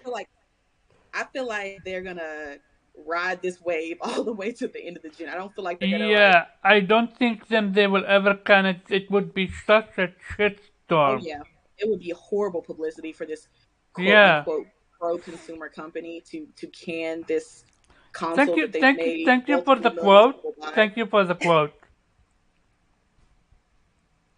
Are you talking to me? I said thank you for the quote. Oh, Good thing that you quoted it, because I was Yeah. about to kick you outside this. If you call yeah, them, yeah, you have quotations around that. You do. You definitely do. This quote unquote pro consumer company, because Yeah. that's the spin that they want people to believe. I mean, it's just what happens to work in their favor. They're not actually being pro consumer, but yeah, it's all about Game Pass, because they don't care about hardware sales. They've said that much. They don't care about software sales. It's about getting as many people into Game Pass as they can. So their idea was to make a low budget console, $300, which looks great, $299, which looks great next to these two next gen consoles that are $200 more, $500, right? It's a great little number to get people in and get people into Game Pass, and stick people into Game Pass. So yeah, that's all the Series S is, and it's Gotcha. unfortunate. Is it so? I mean, for Because they gaming, clearly yeah. don't care. Oh, yeah, not for Microsoft. They make their bank, but for gaming, No, yeah. no. Even their fan base don't care. So it's unfortunate for us, the PlayStation fans. Yeah, but they don't play games, so. Okay, Well, Weeb. it's from Now, Martin. now we go to you. Go ahead. I already talked about this. Oh, sorry about that. As for me, See, Omar, you knew that I am always last. we seen it coming. We seen it coming, and I'm so glad Ghost is here to elaborate as someone that is the CFO. So at the end of the day, it's just about money. Sadly, he said it I mean, best. that's what it's all about. No, but look, no. With all respect, Ghost, it can be about the money, but also about the patches. Look at PlayStation. Yeah, I was about to say, like, PlayStation, obviously their main priority is the money, but at least they somewhat care about the product and the quality of it and how it turns out. You know what I mean? And like advancing it forward. Yeah, because it ties into their money. They realize that they're going to promise a premium product, all right, and at a premium price. Then it's all synchronicity. It all ties into money, and one company, Sony, has danced that fine line, or is able to balance that great product. I can ask great price, and people are willing to pay that year and year, time and time over again. Whereas the other company, wants to use the value proposition, and that's fine. That is fine. There is a huge market for that, especially in this time, right?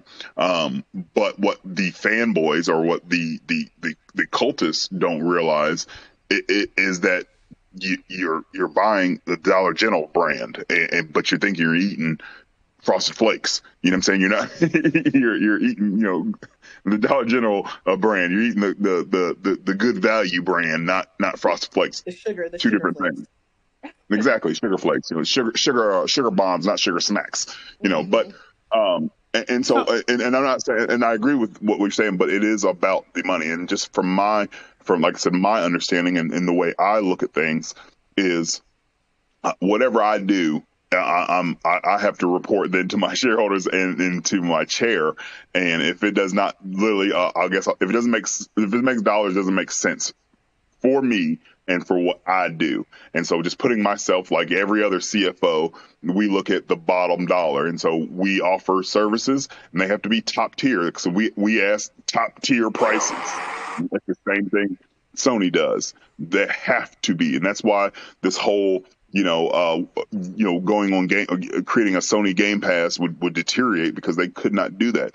Another thing you got to look at also is that last quarter, especially if you look at the financial reports, last year Sony's software sales from I think October to December were like 300 million.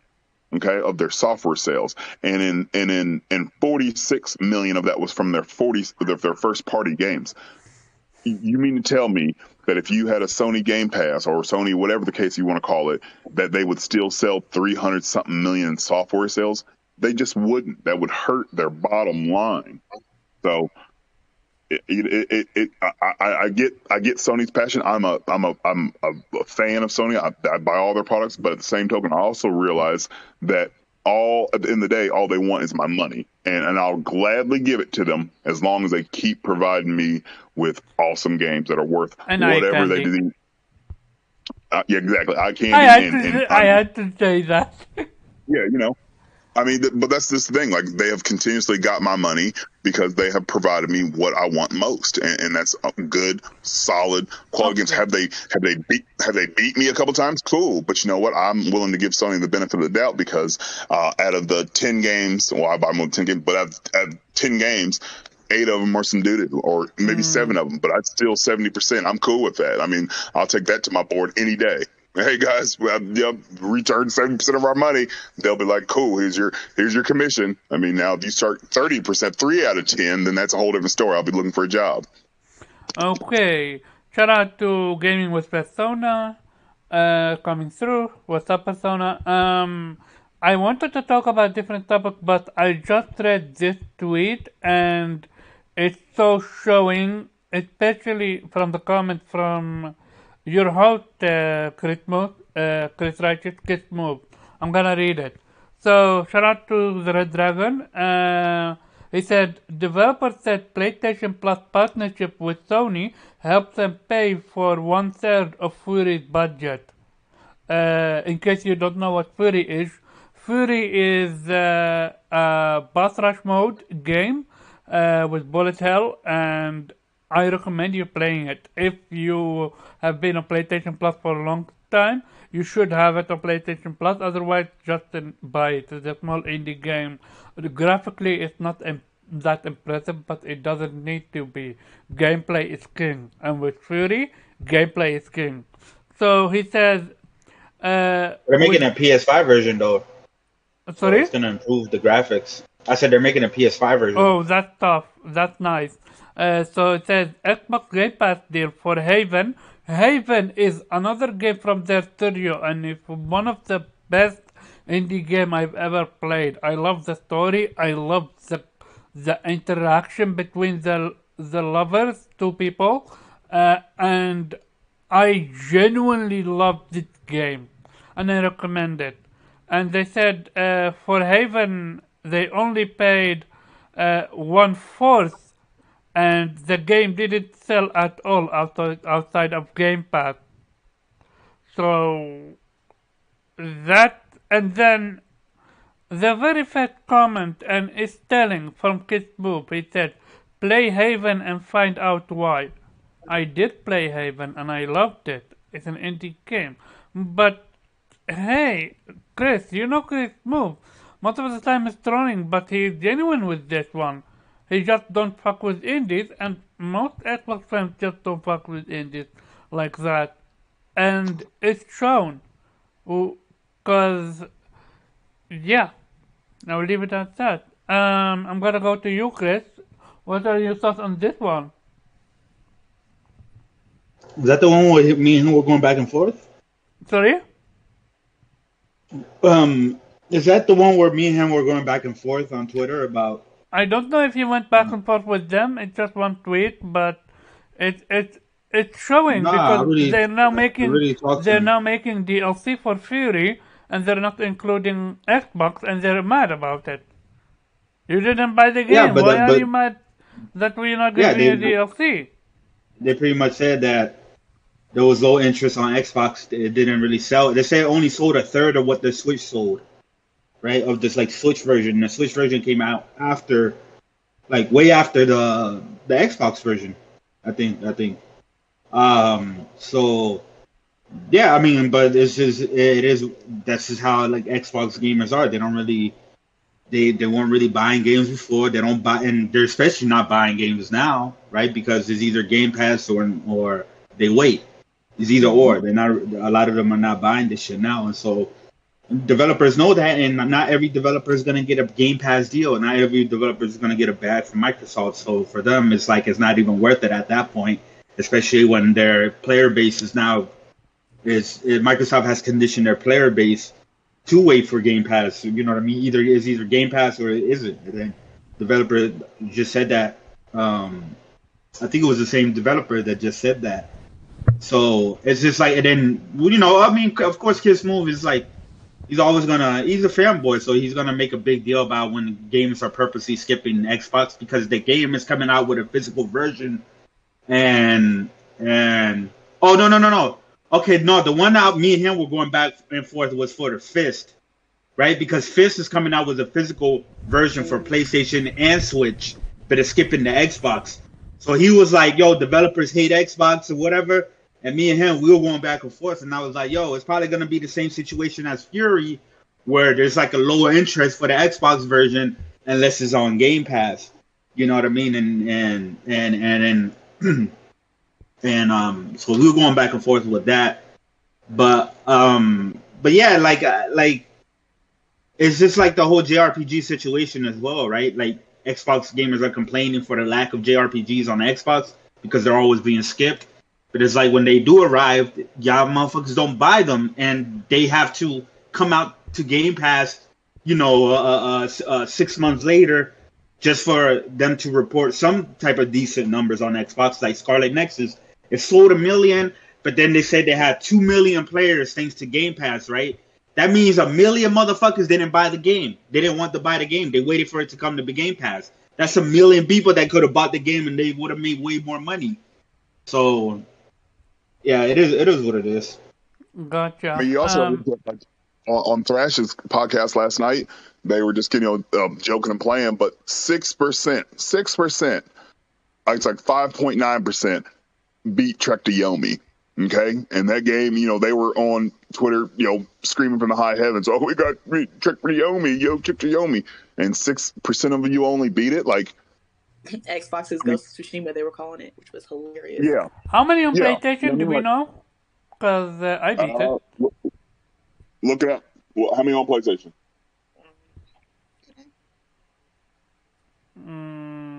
Look it up for me, please. And what's your thought?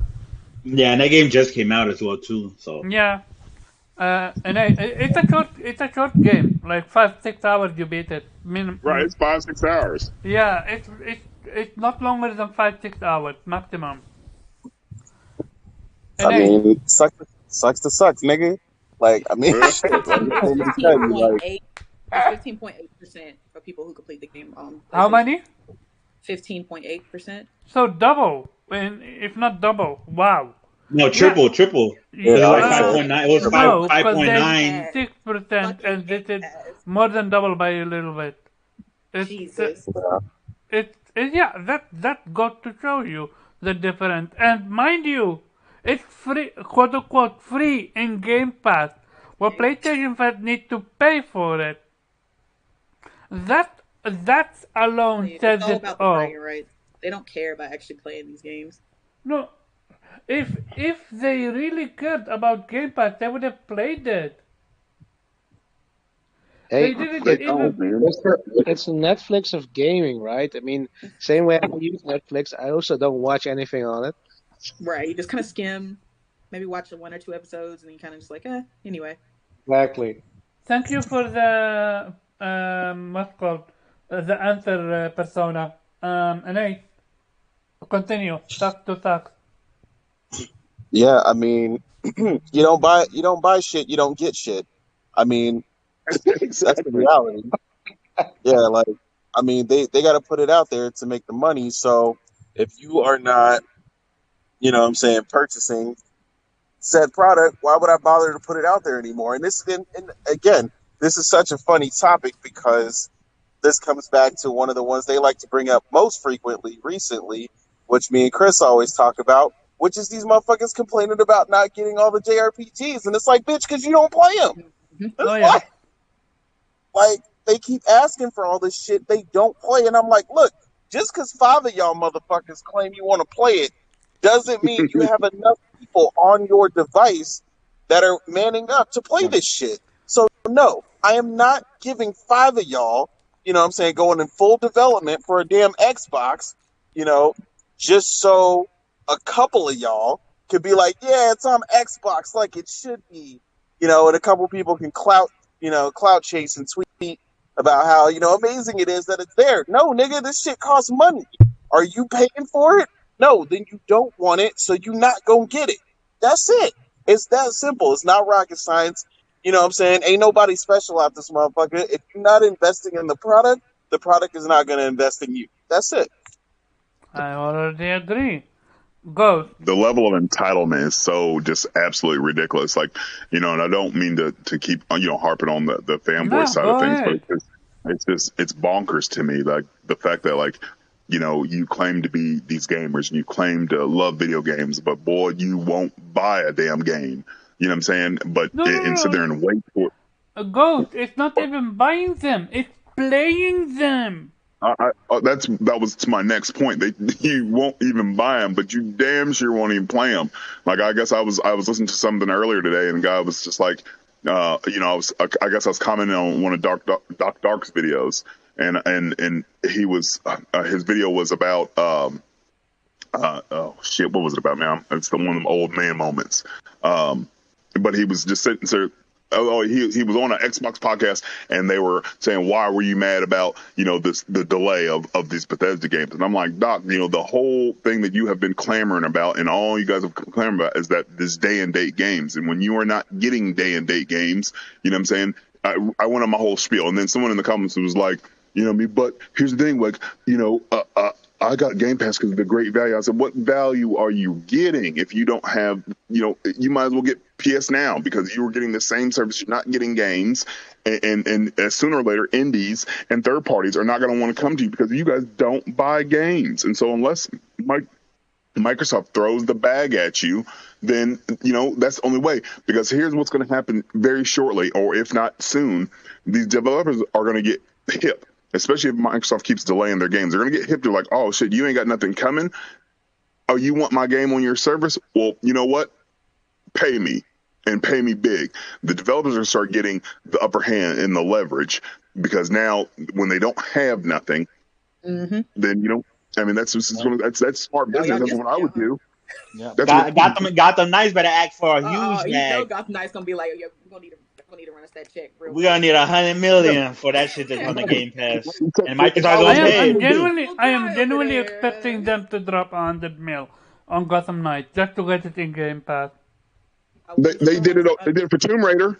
They did it for Tomb Raider. And it flopped. I would go into that meeting with Phil and Matt Booty, and I'd be like, I'd just hand over a blank check, be like, all right, you know what I mean? Just you hand me a blank check, I'll write the number down because I now have the leverage. You ain't releasing nothing, and at some point in time, hopefully the media starts picking this up, which I know this is one of your topics, but No, that's my next topic. I now as a developer, I now have. I would think I would if I was in this situation, I'd be scared to death. If I wasn't providing a service and I was lackluster on the delivery of my service, and now whomever's reaching out to me they could ask whatever they wanted, and that's what I would do. I would take full advantage of this. So if I was Gotham Knights, Hogwarts Legacy, whatever else is dropping this year, I'd just be like, yeah, I need about 100, 150. Oh, that's cool. It's cool. I'll just, that's cool. You don't want to do that? That's fine. Multi-plat. That's cool. You know what I'm saying? We Yeah, I mean, we're talking about the Fury thing, right? That doesn't go to Xbox. Yeah, Fury, and I guess you can comment on the Fist because the Fist probably plays into that as well too. Because Fist is coming out on Switch and PlayStation, but not on Xbox. I'm Yeah, pretty sure PlayStation have a deal with them. No. We talked directly to the China Hero Project incubator. Remember, he's been on like Akira Spaces a couple times, right? A while ago, I and was not there. what? Can you fill in? Yeah, what he said is like, of course, like PlayStation, they funded the China Hero Project, but they just funded it so the games can actually be made and come out. They didn't sign them. They didn't sign an exclusive deal with them. And he said if Microsoft was interested, they can approach them to have some sort of deal where they can bring in to Xbox, right? Because they're a small team, so they don't have the funds to port it. Obviously, Sony is not going to publish they're not gonna publish the game on Xbox, so Sony's not gonna give. Sony just gave them fund for development for the games to actually be made and come out, right? Which two have already come out, and they're both successful in my opinion. Like I haven't played Fist yet, but I've been playing Oh, Animal I played Mutation. it. That's actually I highly recommend it. and right. Animal Mutation is a really good game as well too. So he pretty much said it's like, yo, like Microsoft, they just have to reach out for us. You know what I mean? And me and Smooth were going back and forth, and it's like, oh, so they have to reach out to developers. It's like, yeah, sometimes they do because developers they don't have the funds or whatever to put it over, so they can do a deal with Microsoft and possibly get it on Game Pass or whatever. But Microsoft isn't showing them any interest, so that's why they're not putting it on there. But apparently Nintendo has, so they're putting it on the Switch now. You know, That's all and the it's not. It's not because they don't have it like the China Hero Project games. They don't necessarily have like an actual exclusive contract with PlayStation. It's just PlayStation just really Shuhei Yoshida just did them the favor and said, yeah, here's some money. Make sure these games come out, and of course you're gonna have to put it on PlayStation day one. You know what I mean? The same day it releases on PC. So that's how that goes. Gotcha. Morgan? Hey, I didn't even get to say anything. No, go ahead. Sorry about that. Oh, sorry, Uh, Weeb. I'm sorry, I went off on a 10. No. no It was my problem. fault for not going back to Weeb. Go ahead, Weeb. No, it was quite informative, Chris. Thanks for the addendum. But yeah, I mean, this is exactly the point. These fanboys keep blaming the developers, while they don't realize that it costs money to port these games over, and not everybody has that money. And clearly Xbox isn't interested, or Microsoft isn't interested in some of these games. They show interest in a few and get them day one in Game Pass, or get some sort of exclusivity or timed exclusive deal. But yeah, they're not reaching out to the ones that apparently the Xbox dudes want. And yeah, this is the result. And yeah, I mean, if you're not playing them, I mean, look, the thing with I'm not really. I don't think it's just about not playing them. I think it's also like with Japanese games. I mean, the Xbox is not selling. It has never sold in Japan. So yeah, it's pretty hard to convince them to bring your game to, unless you're a major publisher or a larger developer, bring your game to Xbox, because, well, I mean, first and foremost, you're going to bring it to the Japanese market. And yeah, if nobody owns it or nobody buys a console, yeah, there's a good chance that you probably can't be bothered to invest in or even expect to make back the money you invest in porting it over to the Xbox. So in those cases, Bill or whoever has to go to them and get those games. Now, you can do that, or you can fix its fucking marketing team, because it's not that Japan or Japanese people don't like to buy American products. I mean, Apple is huge there. I mean, that's bullshit. Microsoft just fucked up the launch of the Xbox, the first one, and they have never recovered. And if they keep making gaffes like sending out advertisements into Japan or tweets in Korean, because they can't be bothered to actually make sure they have the right language. That was funny as hell. That was funny. Yeah, and apparently I've done vice versa, also putting in Japanese text to the Koreans. I mean, dudes, these are rookie mistakes. Or saying Minisan instead of Minasan. That's legendary. Yeah, I mean, look, these are the kind of things that very small things that you could fix. I mean, I think their team is in Australia. I mean, have a Japanese presence, have a Korean presence, and try to actually get something off the ground there. And so far, they haven't really done that. And I mean, this is maybe also not what they're interested in. I mean, they know that that's not the most important market for them, so probably they won't bother to invest there. But it goes both ways, because if you're not interested in growing in that market, you're also not going to get those games. I mean, you're going to get in the big ones that like from Capcom or from well, Square clearly not, because Sony made a good deal with them. But you do have to make an effort there if you know that they're not coming there, on their own. And They yeah, you're did. making it more I difficult. think they did make an effort with uh, Yakuza 7. They actually Yeah, yeah, but localized it themselves. But then, sure, sure, but but then, what's called? Add, are these, add to it. no, but Get your next sorry. Yakuza game exclusive or something like that.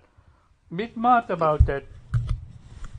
Yeah, the next gen version of 7 that was exclusive for a year or something, or half a year. Yeah, Half I a mean year. that kind of sucked. Yeah, but yeah, that's the kind of deals they, well, I wouldn't say have to make, but rather you need to make a more concerted effort. It's not enough to just go to them once in 5 years, get a couple of deals, and then think, oh, that's it. I mean, you need a fundamental shift. Yeah, it's not helping the fact that they're yeah, that they're all in on Game Pass, because yeah, people aren't buying the games. They weren't buying the games before Game Pass. They're not going to buy the games now because they're expecting a game to come to Game Pass, and if it's not day and date in Game Pass, they're not buying it because they're waiting for it to come to Game Pass. Yeah, and that's kind of the problem there. It's sort of a self-fulfilling prophecy, probably, because either the game is gonna sell so poorly it's gonna come to Game Pass anyway, or it's never gonna come to Xbox. Gotcha. Morgan? You know, with when it comes to Xbox fans, or should I say, more likely fanboys, they have this FOMO, the fear of missing out, but it's not really that because they don't actually want to play the games. I like to think of them more like toddlers. Like they'll see another kid in the playground playing with a shiny toy. Now they were fine where they were in their corner playing with their toy, but then they see that kid playing with a different toy and now they're interested in it. So they go over there and they might actually get it like from the kid, but when they get it, they throw it on the ground and they continue to play with the toy that they were playing because they didn't actually want it. They just didn't want that kid playing with it. That's how they are with these games. Like they don't care about these games. They don't care to play these games. They just want, I guess, Xbox to be treated equally in the gaming community. I don't know, or just bragging rights, or just don't want to be seen as this second class gamer, even though they don't particularly care for that game. And it's honestly sad because a lot of these indie games are phenomenal. I play Fist, great game. Um, and it would be fun on Game Pass. It would be fun over there on Xbox, but those type of games usually don't get supported, and then they cry when they don't come, and then when they do finally make it over there, nobody touches it, nobody plays it, nobody buys it, and it just sits there. And then the next project they make, they don't bring it over there. I mean, that's what it is. It is what it is. Like these companies aren't charities. They're not these big publishers most of the time. They're these small studios, small developers, and they need the funds for these games. They don't have the money to just make all these ports, and that's what that developer was nicely trying to tell them. Like, we don't have the money to port an Xbox version, but they didn't want to hear that. They were like, no, no, no, you should be able to do it. You did it for PlayStation. That's not fair.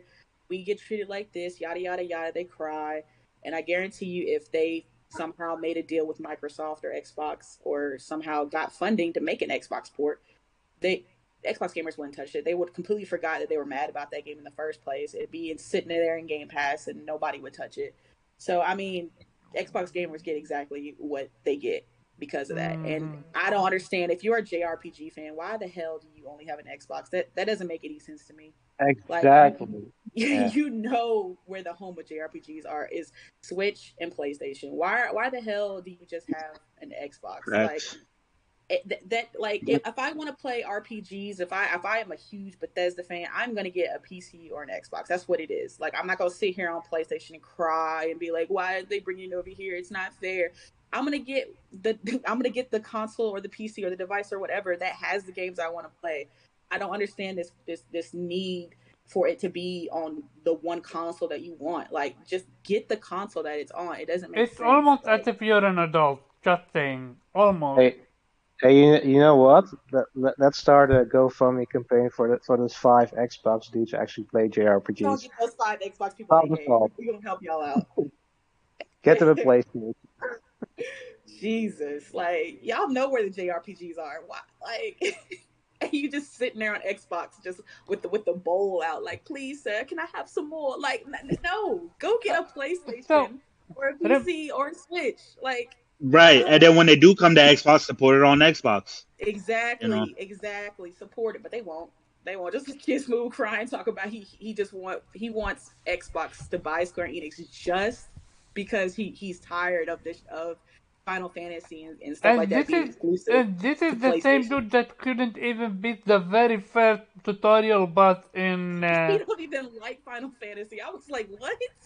That's unreasonable. I was like, bro, come on. He played Octopath Traveler once and said the entire turn-based genre needs an overhaul because he didn't know how to. Beat the first boss, right there.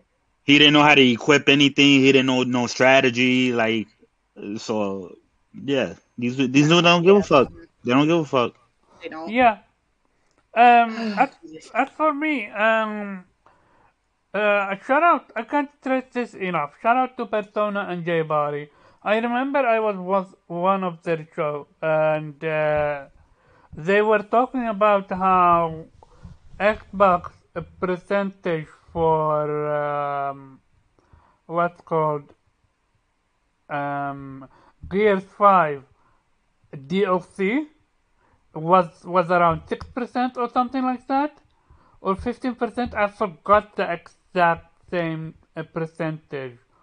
And it was extremely low. It was like 5% or some shit like that. Yeah, thank you. And people were literally defending it, saying, "Oh yeah, people played only multiplayer and stuff like that." I'm like, this is a fucking free DLC, FREE, free. And you tell me you're not going to take your time out of your day and play it and finish it? It's free! Mind you, this is not the only game. Halo Infinite had less completion rate than fucking Returnal. Returnal had more completion rate. A niche roguelite game had on Xbox, on PlayStation 5 only, had more completion rate than Halo Infinite. Like, if that doesn't speak volume, then I don't know what does. So this whole situation with Fury, I'm not surprised. This is, mind you, not the only studio that's doing this. Shout out to Capcom. Capcom skipped Xbox with Phoenix Wright. They literally put out a statement saying that Xbox fans didn't support them enough, so they had to opt to not release it on Xbox. Yeah. Hey, the Phoenix Wright. I had a video that I was going to put on Twitter, but I decided not to. But it was funny because Capcom had announced not too long ago that Phoenix Wright sold 500K. Right? It sold 500K, which I think that's good for that franchise and the type of game it is. And one of these dudes who always, one of these people who's always like talking about how these games, these games need to be on Xbox because they don't really sell a whole lot anyways, right? So they just need to come to Xbox as if they're gonna sell more. He was trying to put out the Phoenix, right? He's like, oh look, it only did 500,000, whatever. This is why they need to put it on more because it was on the Switch, PS4, and PC. It's like this is why they need to bring it on Xbox. And I'm looking at him like, motherfucker, if it came to Xbox, instead of 500K, it would have done 501K. Like it wouldn't have made a difference. Like it wouldn't have done double the number. It wouldn't have done like a 200,000 more or some shit like on Xbox. It would have been instead of 500K, 501K. That's it. Like, I thought that shit was funny. Oh, hold on, wait. Before we move on from that, hold on. Fuck these motherfuckers trying to come out and say that the reason Yakuza finally moved up in sales is because it came out on Xbox. Most of the motherfuckers played it on fucking Game Pass, and I seen them bitching that when they were taking it off. Yeah, that it got taken off. Man, I really wish they would put it back. Motherfucker, you mean you can't buy it? I literally bought the first 3 games for like $7. Like totally. Exactly. Like, cheap as shit right now. Like, yeah, but they want to attribute that. No, attribute that to Yakuza 7 being the shit. That's what that's attributed to. That's why Yakuza crossed that mark. Motherfucker, I'm talking about because it came on Xbox. Get the fuck out of here. Hey, it depends on reality. I can't stress this enough. I actually talked with his name. Shout out to Dark95, Potrak brother. I showed him the receipt. How Returnal had more completion rate than Halo Infinite. He had nothing to say. He said, yeah, Xbox gamers don't play games. He genuinely did say it. He couldn't. He could. Hey, if you catch him by himself, like if you catch him by himself, he'll come straight up. He'll come straight off. Like he has admitted that he does what he does on his channel. Yeah, I mean for the algorithm. So he'll be very honest with you if you catch him by himself. All I know is Persona 6 Xbox exclusive. Okay, that's gonna happen. Game Pass. Game Pass for life, baby. The next topic, which is basically the entire. This is the entire week. What it basically is Phil Spencer fit to run Xbox? And my question is all based on the recent event. So shout out again to Persona because he was the one that hosted the space, and I genuinely asked Persona and Barry and the rest of the people out there, like with the amount of fuck ups that Phil Spencer have made, why isn't Microsoft stepping in? Why isn't Microsoft telling Phil Spencer, hey yo, you're the boss? Why is this in this? Why are you guys fucking up so much? So here's the thing, delaying a game is not the issue, it's how you delay a game. Look at a game like Horizon Forbidden West. They delayed the game, but they showed us gameplay. They showed us everything we want to know before they said, okay guys, look, we want to give you the perfect version of the game, so we're gonna delay it. No problem. Absolutely no problem. But when you reveal your game in a CGI trailer, I'm not a fan. Games. I just wanted to say, no. I'm sorry. I'm sorry for crashing. Sorry for being late. Sorry, but somebody had to say it. Yeah, no, I will get to you. Wait a second. Okay, when you reveal your game with a CGI trailer and you stay silent for almost a year? When was Redfall revealed?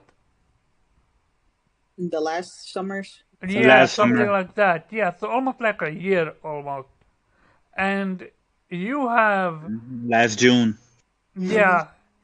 And you have fucking what's called as Redfall, right? No. Redfall is revealed a year ago. Was it CGI? Yeah, CGI But after it, they didn't show us anything.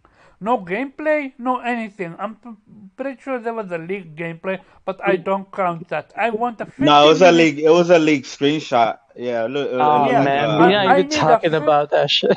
I need a yeah, 15. Talking about that leak. I need a asphalt. You know. I need a Asphalt. 15-minute gameplay to judge it. They didn't do that. And then you have Starfield, which is, with my conversation with Ghost, Starfield have been revealed 2006. Oh, give me a second. I actually screenshotted it for Ghost. So, Like, Rob, I wanted to give one point because somebody from Willie's podcast said it, and I think this is important, right? They reap what they saw here because PlayStation gets criticized for being silent, right? But I think that's like the best way to go about it, especially when you have none to show. But they reap what they sow because they've been loud about this shit. They've been talking nonstop. Round table. Remember that shit, right? Concept art, round table, everything, and then delay. They kind of rip what they sow. hey, And yeah, that's like let me, this is like important to know because PlayStation gets criticized for being silent, but they deliver. we're gonna continue They about that. deliver. Don't worry about Yeah. that. Sorry. Starfield was originally trademarked on the 13th of September 2013. The game, however, was not formally announced until 2018 at E3. So almost you can give it a 5 year to 6 year development time. The game has been worked on, and we have not seen any gameplay from it. And they wanna hype up the fucking reveal gameplay for it, saying we can't wait to show you what we have in store. And then they give us what's called concept art after concept art, and they show us that was that robot, and I'm like, something wrong with this game. I'm like, yeah, no, I'm getting Cyberpunk 77 vibe from this game. I'm sorry. And long behold, according to a leak, which we did not cover, apparently one of the developers out there said that the it's running horrible, and the flying mechanic is absolutely horrendous. And we move to this week, and yeah, the game is delayed. And according to Jason Schreier, the game is being described as the next Cyberpunk when it comes for development for it and stuff like that. So, and they went from a date to next year with no date. Don't be surprised if next year they delay it again. Don't be surprised whatsoever. And I say is Phil Spencer fitter on Xbox because what's his name? Todd Howard came out in a tweet and said that he's confident that Starfield is gonna make it this year. So Phil Spencer, you're the boss. Now he's also the man who said he was highly impressed with the way Halo Infinite looked before that showcase. Yeah, and Yeah, and Todd Howard is also the 16 times the detail always line. Yeah, So that's him and Phil Spencer actually one. one and the same. Yeah. But I will even come add to that is Todd Howard when he said that what's called Yeah, for Fraud Howard. I just want to say, right? The Akira, thing wait. that can happen that Akira, wait, sorry. wait. No, it's okay because I'm gonna get to you, but I need to paint the studio and I'm gonna get people the what's called so the thing is Yeah, Akira, back of the bus. yeah, Back of the bus, Akira. I blame this on Phil Spencer, not Todd Howard only. Because at Matt the very Booty, end, yeah. Team Spencer, the bus stop with you. I understand you're gonna give Bethesda the free reign, but aren't you at least gonna go there and check it? And you are the one that said you play Starfield. How did you play Starfield if it was such a mess? Why did you not delay it back then? Why did you wait until the very last second and say, okay, we're gonna delay it? With that being said, I'm gonna open to the panel because I'm gonna leave myself to the end because I have a lot to say about this. And Nate, what's your thoughts on this one? Okay, Ghost, what is your Wait, thoughts on did you this say one? me? Yeah, Nate. I didn't hear you. Dante, yeah. Yeah, my bad.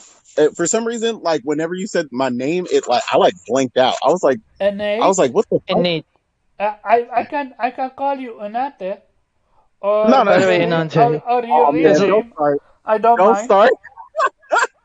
he always said, no, again, piggyback on your point, Karaba, right? I really think it'd be so hilarious if Wolverine. Akira, you're not Nate. I'm gonna get to you. Don't worry unless you don't have time. If you don't have time, then jump in and say your piece and leave. No. It was just no. No. I wanted to piggyback on your point. You Okay, said go if it ahead. gets delayed again, Do right? so. And I said the thing that you can't really come back from is if Wolverine releases first before Starfield. I'm just I'm just saying, man. To Like, be there's no honest, coming back from that. I didn't hear you because you're laughing. No. If that happens, there's no coming back from that. I'm just saying because you said it can get delayed again, and if Wolverine gets released first No, I'm before absolutely. Starfield, then When you hear I don't this know. is the next Cyberpunk, you're not expecting another delay. I'm just saying, man. Wolverine released first. There's no coming back from this one. It's just no. Hey, Nate, Nate, go ahead. All right, Mr. Karab over here being extra. Anyway, yeah, Go I ahead. mean, I don't, I don't know. It's the delay itself is weird. When it took place, I was actually talking with Morgan about this, and I was like, why didn't they show off the game? You know what I'm saying? And be like, and then like, address it. And Morgan was laughing at me because I did my whole presentation voice, you know, and I was like, show it off. It looks amazing, and be like, you know, we're glad we could share that with you, and we're glad gamers enjoyed what was on display today. And we just want to let you know the game has become a lot more ambitious than we previously anticipated, and we want to give you the best experience possible. And to that end, we need a little more time to take care of that, to give you the best that we can offer, and know that we're putting out a product we can be confident in. A product that is our first new IP in over 20 years.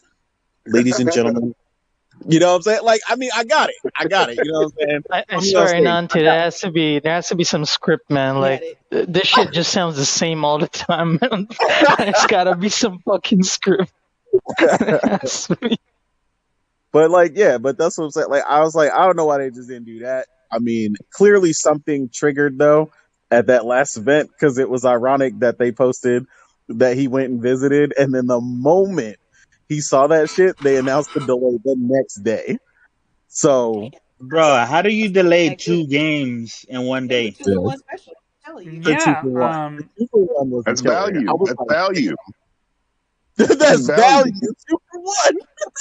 How do you You get delay? one, you get So two. how How do you long? delay two games after partying? Like, you saw the pictures, right? No, Like, that. Yeah, I can comment on that. But I wanna say this to someone like what's your name? Nate, and then imagine Ghost. investors are pissed. Nate, how long do you think they have known about this delay before revealing it to the public? This shit Uh, must have been planned yeah, long yeah. I before. mean, it looked time to his visit, but honestly, I think they knew about it ahead of time. I mean, it's not something you just, all of a sudden, like, I saw this demo or something. I feel like they've known about it for a bit, but at the same time, I guess development is very weird. So I'm not going to say they definitely did. because there could have been some new implementation or some new system they finally got the hang of, and they're like, look, this is going to change the game, you know? So you think they were trying their best, and at the very end they're like, okay, we can't make it delay it? Well, yeah, of course. I mean, because okay, so when you listen to, this is the one thing that I listen to a lot of, right? And this is the one thing where I always say that a lot of fans can't be privy to what happens on the game development floor because it sounds crazy, right? Rob even said this in a space the other night that I was in with Gamer Indeed Rob, the animator from for God of War and some other stuff. He was like, Robert all Morrison? these ideas. Yeah. Inside. So, matter of fact, Chris was in there. I think Chris was in there too. Yeah, Chris was in there because he said some shit too. I was hosting my podcast, so what did he say? Yeah. So he basically Oh, wait, Nate. Your mic unplugged. Yeah, you went all the way. Plug it. You're back? But did it fix? I just wanted to. Okay. Inante, you remember that leak, right? For Inante, the Starfield developer leak about Yeah, I they're called it. still trying to find a way to make the game fun. So that's what they said, right? Right. Yeah. Or something, or janky. It sounds like true now, to be honest. But wait, Just wait, Nate, what did the developer say? So what he was saying or whatever, but he was saying, so a lot of the ideas that we had, he was saying like they kind of share that on the development floor, but of course time in development is finite, so eventually you got to cut it somewhere and you got to decide where that cut is. But if you tell us, the gamer, you know, all these ideas that y'all had that could have been in the game, we're like, damn, why didn't y'all do that? You know what I'm saying? Like that's our idea, because we're like, damn, that would have been amazing. But eventually, you know, when you think about all the things that it costs to implement these things, the time, the animation team, the physics team, all the teams that have to touch this to make it work, and then QA testing and so on and so forth, then polishing, then finalizing, like there's so many instances to it that, you know, like if you understood the amount of shit that gets cut, like it would scare people basically, because we're just not used to that. We want everything that we hear, all the amazing ideas, and so do they. So that's why I was saying, like, for this particular instance, they could have finally found that thing, like Akira was pointing out, that thing to make it fun, you know, or a system that wasn't working. And it's like, look, we can do this, and it would drastically change it. But, you know, we're going to need 6 to 8 months. So that's why they just gave some vague ass like summertime next year, basically. Because it's going to give them that, I guess that unfiltered year where they're like, oh, we can say whatever within this time frame, and people will still be okay with it. So they didn't lock anything down. They didn't lock down a specific date. So that's what I'm saying. That definitely could have happened. But they literally said that this seems to be the next Cyberpunk with the development. Do you think they're gonna make it to next year? I think they'll make it. I think they'll be okay. As long, I think they'll be okay. And I'll say this specifically: as long as Microsoft and whoever the fuck manages them other studios goes nowhere near them, because whoever managing them other studios is just fucking up. I don't know. So you trust Todd Howard? I trust the Bethesda that has existed prior to them being purchased. That's what I trust them to make a game that I like, that is not Fallout 76. Dude, but Fallout 76 is from Bethesda. 16 times the details. Oh God. What were you saying, Morgan? I said, Bethesda has had more hits than they have misses, so, Oh yeah, exactly. Like I loved Fallout 3. You know what I'm saying? I despite what everybody else said, I actually still like Fallout 4. I've put in tons of hours in it, and I like Skyrim. Fallout 76 is from that team, but it's from the Texas team, but still Bethesda developer. Now So we're not gonna do that. It's from this team. It's from that team. Nah, I we're not mean, doing they that. participated. They participated. It was a bad idea, is what it was to me, because Fallout 76 doesn't appeal to me. Period.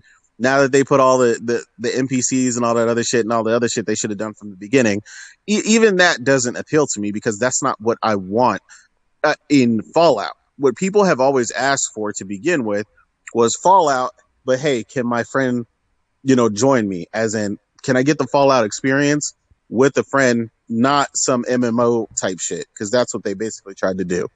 Um, so them focusing on a single player, fully focused experience. Yes, I have confidence in the team without outside interference. Now, Wow.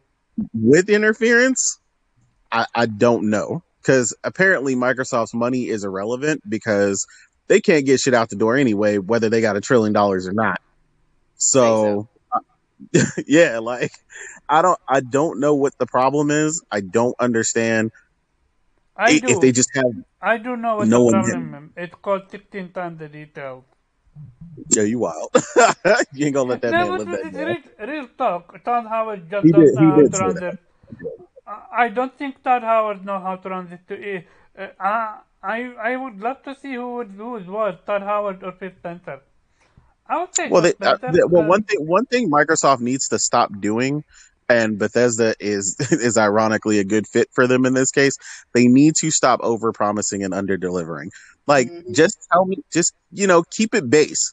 Tell me what's coming, and then be like, let me be impressed by the game. so Stop telling basically me you top wanted to shit. not be Microsoft because that's what Microsoft does all the time. Oh no, that's definitely what they do.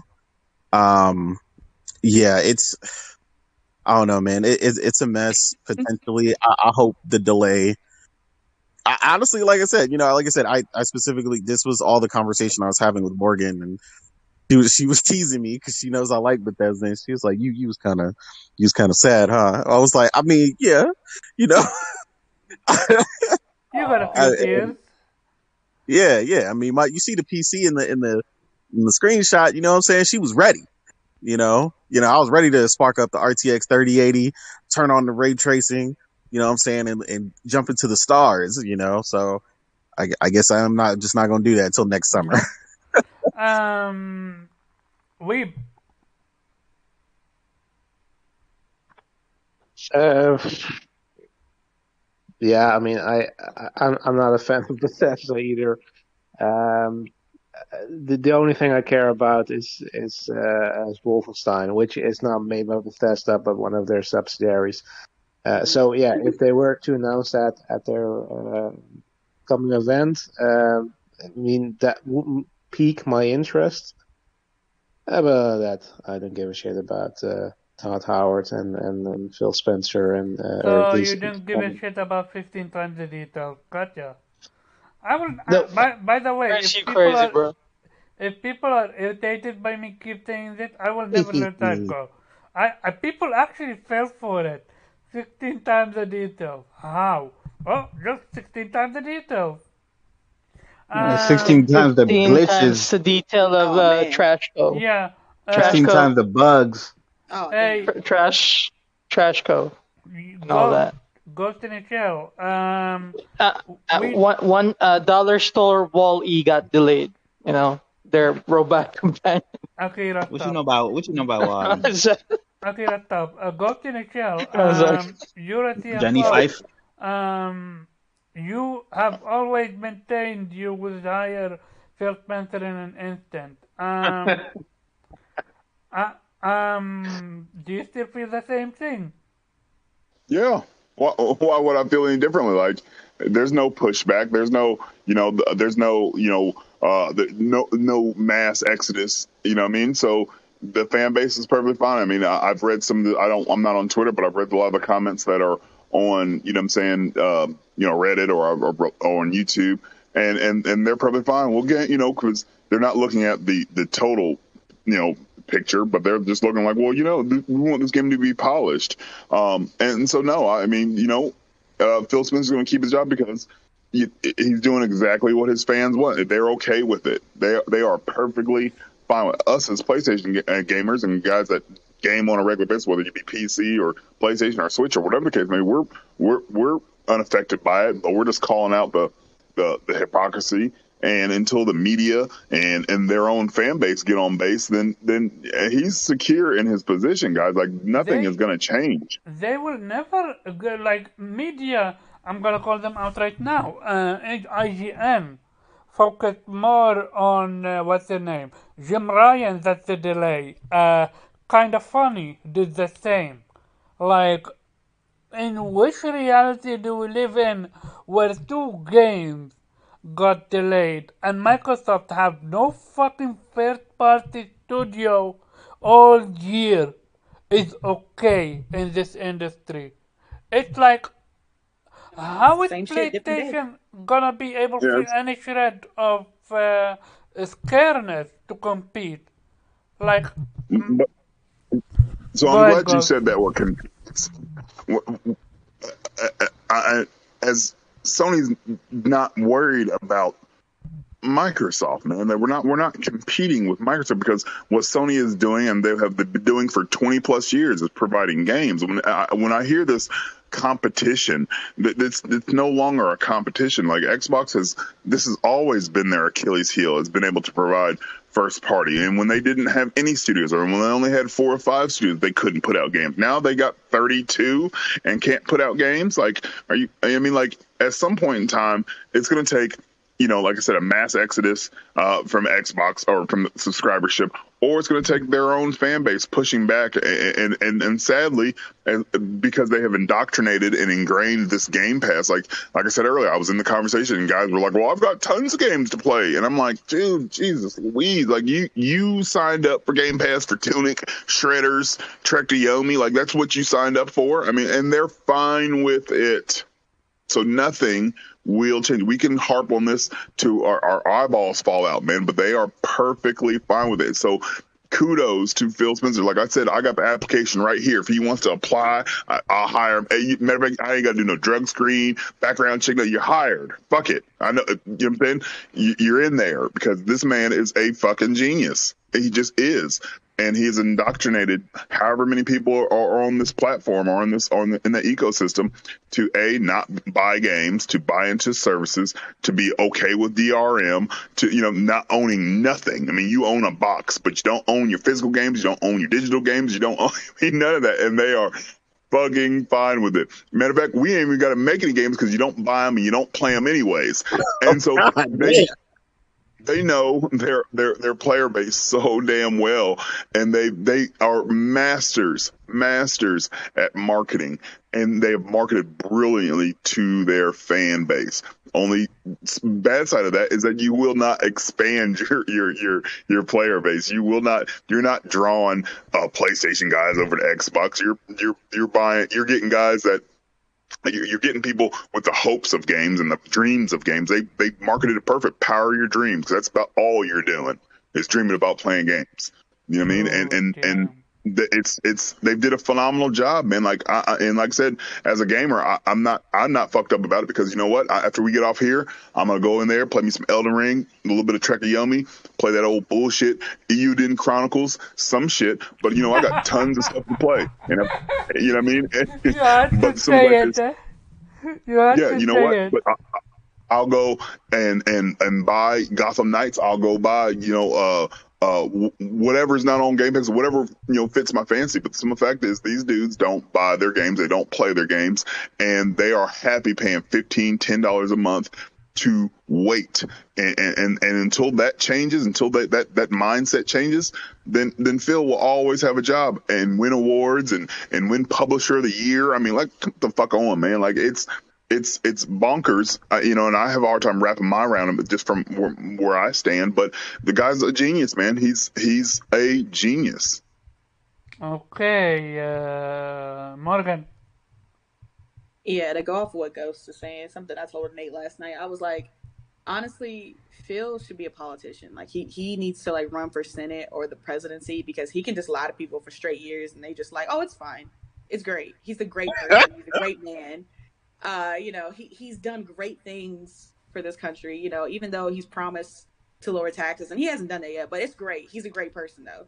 But it's just like I didn't even know what to think when I saw him quote tweet the delay for Starfield and Redfall, and he just reiterated the same thing that he's been I'm saying. gonna Like we cover. hear you. I'm gonna comment on that because I have the tweet ready. Shout out to Jay Yeah, Bari we hear for you. We hear providing you. it. Blah blah blah. And it's just like I don't know how many times people are gonna have to hear that from him before like they're gonna be like, you know what? No, we're tired of that. We actually want results. Like, and just to be clear, like nobody's upset about the delay. Like some people are upset. Like it hurts, but nobody's mad because these games get delayed. If a game needs to be delayed, it needs to be delayed. A delay can only help.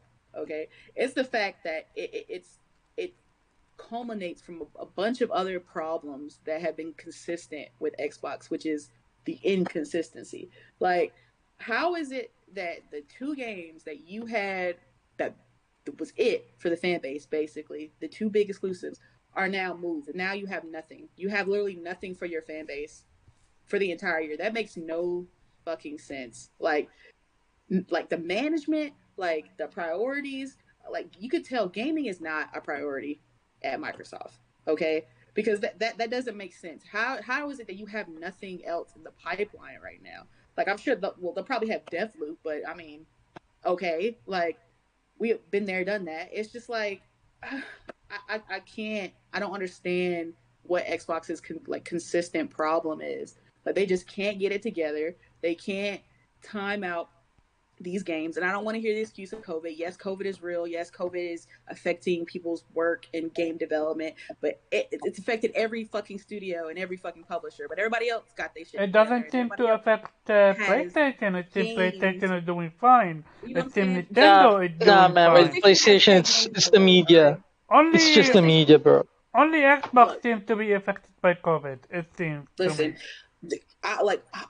Horizon and Gran Turismo were deemed to come out last year, but they came out this year. But the thing is, even when PlayStation has delays, they still have other things available. Like they're not just sitting there twiddling their thumbs like, oh shit, we don't have anything for the gamers. They have games ready, backup plans. They have third party deals, and that's something. Even though Phil spoken is like, I don't like timed exclusives. I think they're bad for the industry. See, this is exactly why you need to have them. If you had a big third party time exclusive locked up, you wouldn't be in the situation now. But because you don't believe in that, because right now, if God of War falls through or something like that, PlayStation has Forspoken, big But he is time a exclusive third hypocrite. party deal, ready to He go. he is a Like it, hypocrite. He said he don't like third party deals, yet he locked Yakuza 7 for 6 months. okay. It's like It yeah. He paid 10 million And for Guardians of the Galaxy ASAP. you yeah, need to pay attention, bro. It's the politician of Phil, man. Like Telling you, he like brainwashes people so good. Like the people who are not awake are just you're just caught.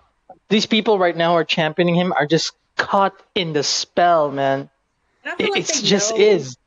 they know deep down that this is bad and we're in a bad where is situation. Harry Potter They're when you so need them? indoctrined to the Xbox that they can't get out of it. Like it's hard for them to take the L. They can't admit defeat. Okay, they don't want to say, I'm upset. This is not okay. I want more from Xbox, because that would mean they would have to say that PlayStation fans were right and Bro, they're it's wrong, and that's just too hard. That's too hard. They can't swallow it's that. So crazy, bro. they're Like gonna hold that banner high of Xbox and keep saying it's fine. I have games. I have my backlog. Thank you, Phil. Now I can focus on my backlog now, since you've not given me any games. That's so great. Oh my god, thank you. Like it's ridiculous. Like bro, I saw this clip of Tim Dog, right, Karaba. So basically, this is what he said, man. It's crazy. I couldn't believe it. But basically, what he said was, it's good that this was delayed because it's next gen only games, not unlike PlayStation who's just making cross gen games. Like, Man, the field spell is so strong, bro. I swear to Doesn't God. exist. Returnal doesn't I swear to exist. God, man. That field spell Ratchet is and just Clank fucking strong, doesn't man. exist. Shout out to Colt though for calling out the bullshit. He was Oh, like, you know oh what? yeah, No. Cole was keeping real, yeah. Hold up. Did you see that Colt is getting paid by Microsoft? This dude literally met with the Oh yeah, director of communication or whatsoever. Yeah, Why he the went to fuck? lunch or whatever. Why the fuck yeah. would He you get meet paid with like that if you're not he he he on the getting pay paid list? like Paris. Oh yeah, He said no, something like, well, we already knew Paris is paid because Paris is literally hosted one yeah, of the shows uh, on all Xbox. of a sudden, it's a bad year for gaming, right? We start. Oh Yeah, yeah, just and lump everybody in one bag. even Man, bro. Paris said something Because like Xbox down of bad, everybody's down bad. yeah. Akira, now let's go to you. Go ahead, shoot your shot. I swear, I've been saying for a long time, right? I said whenever Phil Spencer talks, I see him as a politician. That's how I see him. Sometimes when people try to convince me he's a gamer, I find it, I have a hard time believing it. He is. Because He just doesn't no, know no, what a Carba, good you game need to even listen. if it's 10 minutes to You, pay. you need to listen exactly to what I'm about to say, Carba. Because if you're a gamer, and if he really is, right, he would understand that not having games is bad. You know what I mean? He would understand that because he's a gamer, right? He would know how gamers think. Gamers think they don't have games, that's bad, right? But it's not the case with him. Like he is just whenever he talks, whenever he's on there, whenever he's on interviews, whenever I see him talk, it's all I see is a politician. I don't see a gamer. I just don't like even when he tries to talk about games that he like, apparently, right? I don't see it. I don't feel it. It's not the same, right? It's You're what? getting that corporate. When you hear him, you're getting that corporate. So yeah, he is a gamer, but he's also CEO of that division. So whatever you hear from him is going to be the slickest version or the most corporate speak or corporate jargon. You know what I'm saying? Yeah, When I have. So what you're hearing is exactly what he wants you to hear. Now you're not dumb enough to fall for it. You know what I'm saying? You're yeah. I'm not. you're an actual Yeah, I'm not gamer, gonna and you're fall for it right. because But there's this is tons like of no, sorry. What I'm about to say is this. Phil, however, the difference between Phil and Jim Ryan, even though they're both corporate suits that can be politicians as well. The main difference between the two is Jim Ryan is not trying to be your friend. He is strictly business and he means it, right? Phil, however, Phil is being corporate with the way he talks, with the way he handles himself, but he also wants to be your friend. And that's a politician. That's what politician wants, right? They want you to take the bait that they're the good guys, and after that, they do what the fuck they want. Basically, once you took the bait, right? While I can appreciate at least the notion that Jim Ryan may have his faults and everything, but the only thing I appreciate the most is that he's corporate and he's corporate as fuck. He's not trying to be your friend. Did you see Jim Ryan ever try to be your friend? Like said anything like, when everyone plays, we all win. No. Jim Ryan said, "Let the games do the talking." You know what I mean? It's very corporate, right? It's very business, but it's straight business, right? We're not having the manipulation, the politician vibes. You know what I'm trying to say? Because Jim has a lot of flaws, but that's kind of like the main difference between the two. Phil's trying to be a friend, and it's effective for some people because again, when he talked about the delay for Redfield and Starfield, people were thanking him. People were thanking him for the delay. Yeah, thank you so much. You're the best. You're thinking of us all the time. You always think of us. Really? Is he? Hey, that's Is he a really good thinking of thing. that? I told you, man. I just wanted to give a second to shout out the best list on YouTube. Shout out to J-Body. Good morning to you, sir. Yeah, anything you want to add, Akira? Yeah, no, again, if PlayStation were to do this, that you don't have proper games, new games for your new console, then there would be hell to Dude. pay. Right? Dude, Because if people would disagree with that, that PlayStation, people who bought a PlayStation would now riot. Just remember PlayStation 3. People were not happy. That shit didn't sell. And they were forced to take down that price and release more games. Remember that? That's PlayStation experienced that already. And they experienced the hell out of it.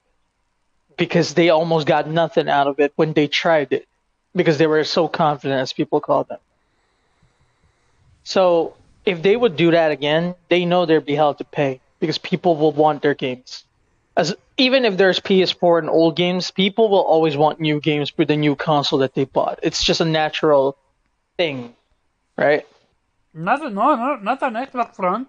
They were okay with buying a new next gen console without next gen game. I'm sorry. No, that's what I'm talking about. It's like the difference. If PlayStation did it, I'll be mad as hell, right? Oh, yeah. I'll be so mad. Like I don't think I'll be the only one who's gonna be mad. There'll be tons of people who'll be mad. I can already name J-Body, Persona, me, Humor. So Doom is right. He said something like, well, if they're gonna be complacent and keep on accepting this, and this is all they're gonna get. Because I said this before in so many space, I'm gonna say it again. I don't think Microsoft is all in gaming at all. No, I think it's a side project for them. I think it's a side project for them compared to Sony and Nintendo, who goes all in because it's kind of like one of their main revenues. While with Microsoft, it's one of their lowest revenue sources. 9%, right? 9% of everything that they have. And again, if the people who bought this box is complacent and just okay with what they get, then that's all they're going to get. Even in 2023, 2024, they're going to be releasing the games, yes. But the thing that that they need to worry about is, what if you get another Halo Infinite, right, from a different game? Because past action always count. They always make you skeptical. Well, I would be skeptical. Those people will not be, because they believe so much in the great Phil Spencer. And that's what Doom is saying, man. Like, if they're gonna be complacent, then we can't help them. We can only laugh at them. I mean, I'm cool with that. You don't need the help. Sure. I don't care about that. I'm down to laugh at you. You know what I mean? I don't care about that. But yeah. Boy. Chris Ratchet, what's your thought?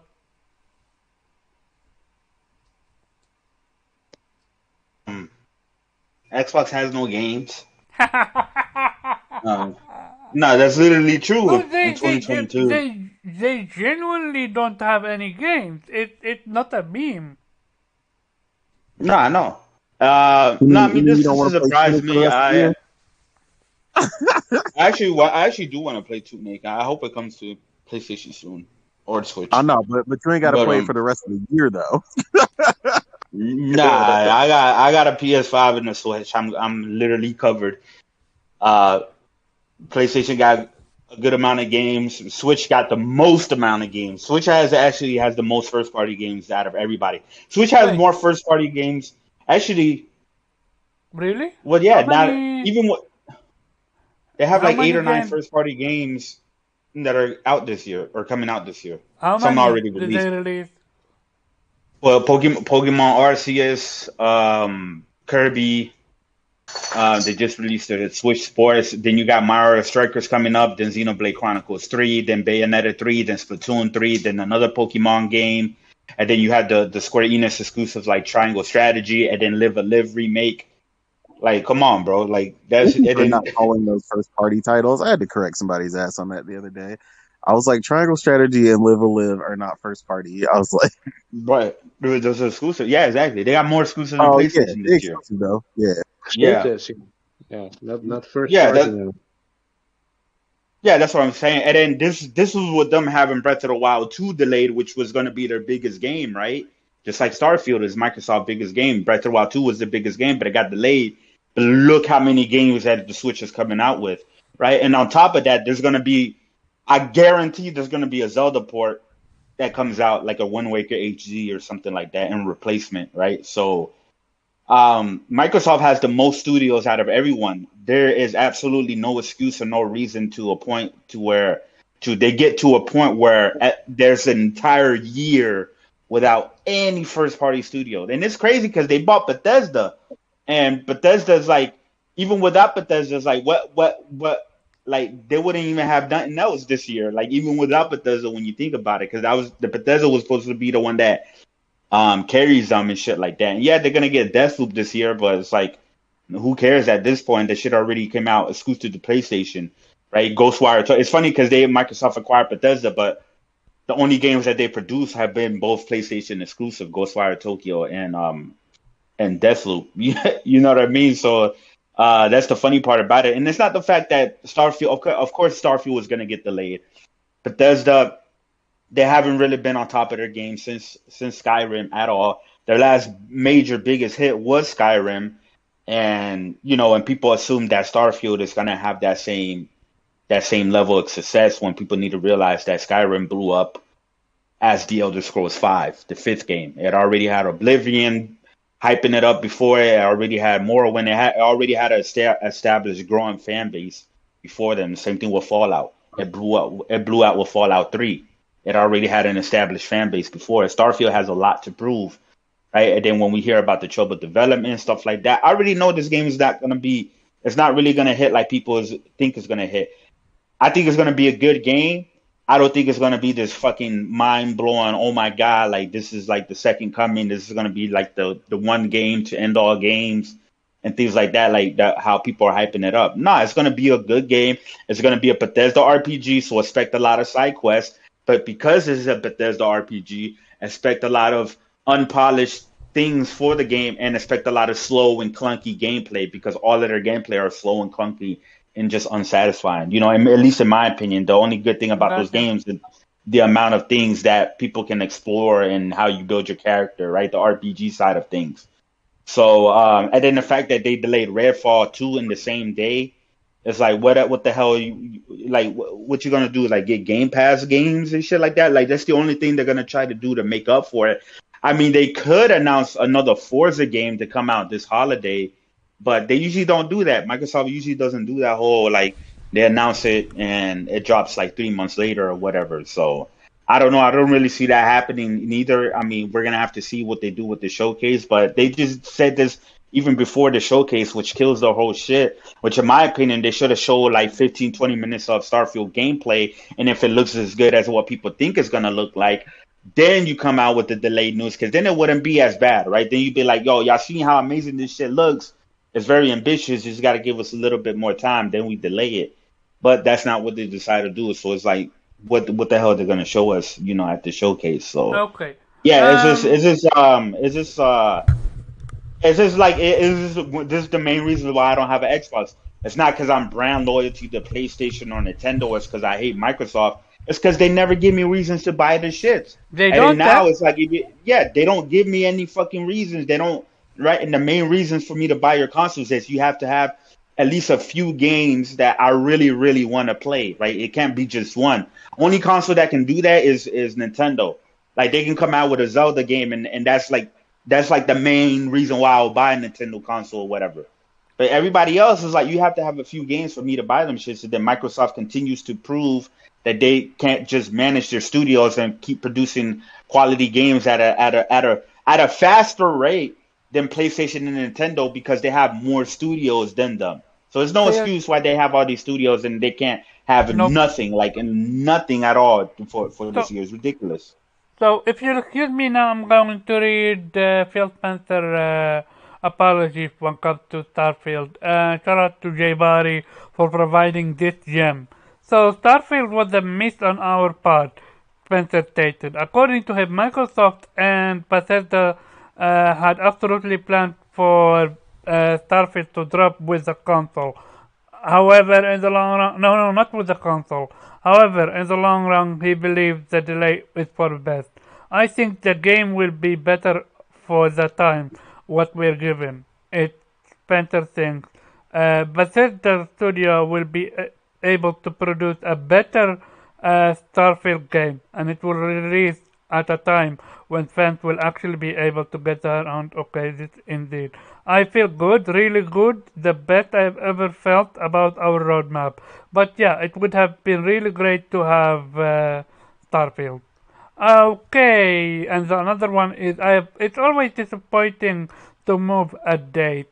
We are very committed to shipping Starfield to the level of quality the fans deserve. And the third one, I'll apologize to the fans because I never failed to set up expectations and then not hit them. But I also believe we're making the right decision in the long run for Xbox and for Starfield and for the customers. And the final one, these decisions are hard on teams making their games on our fans.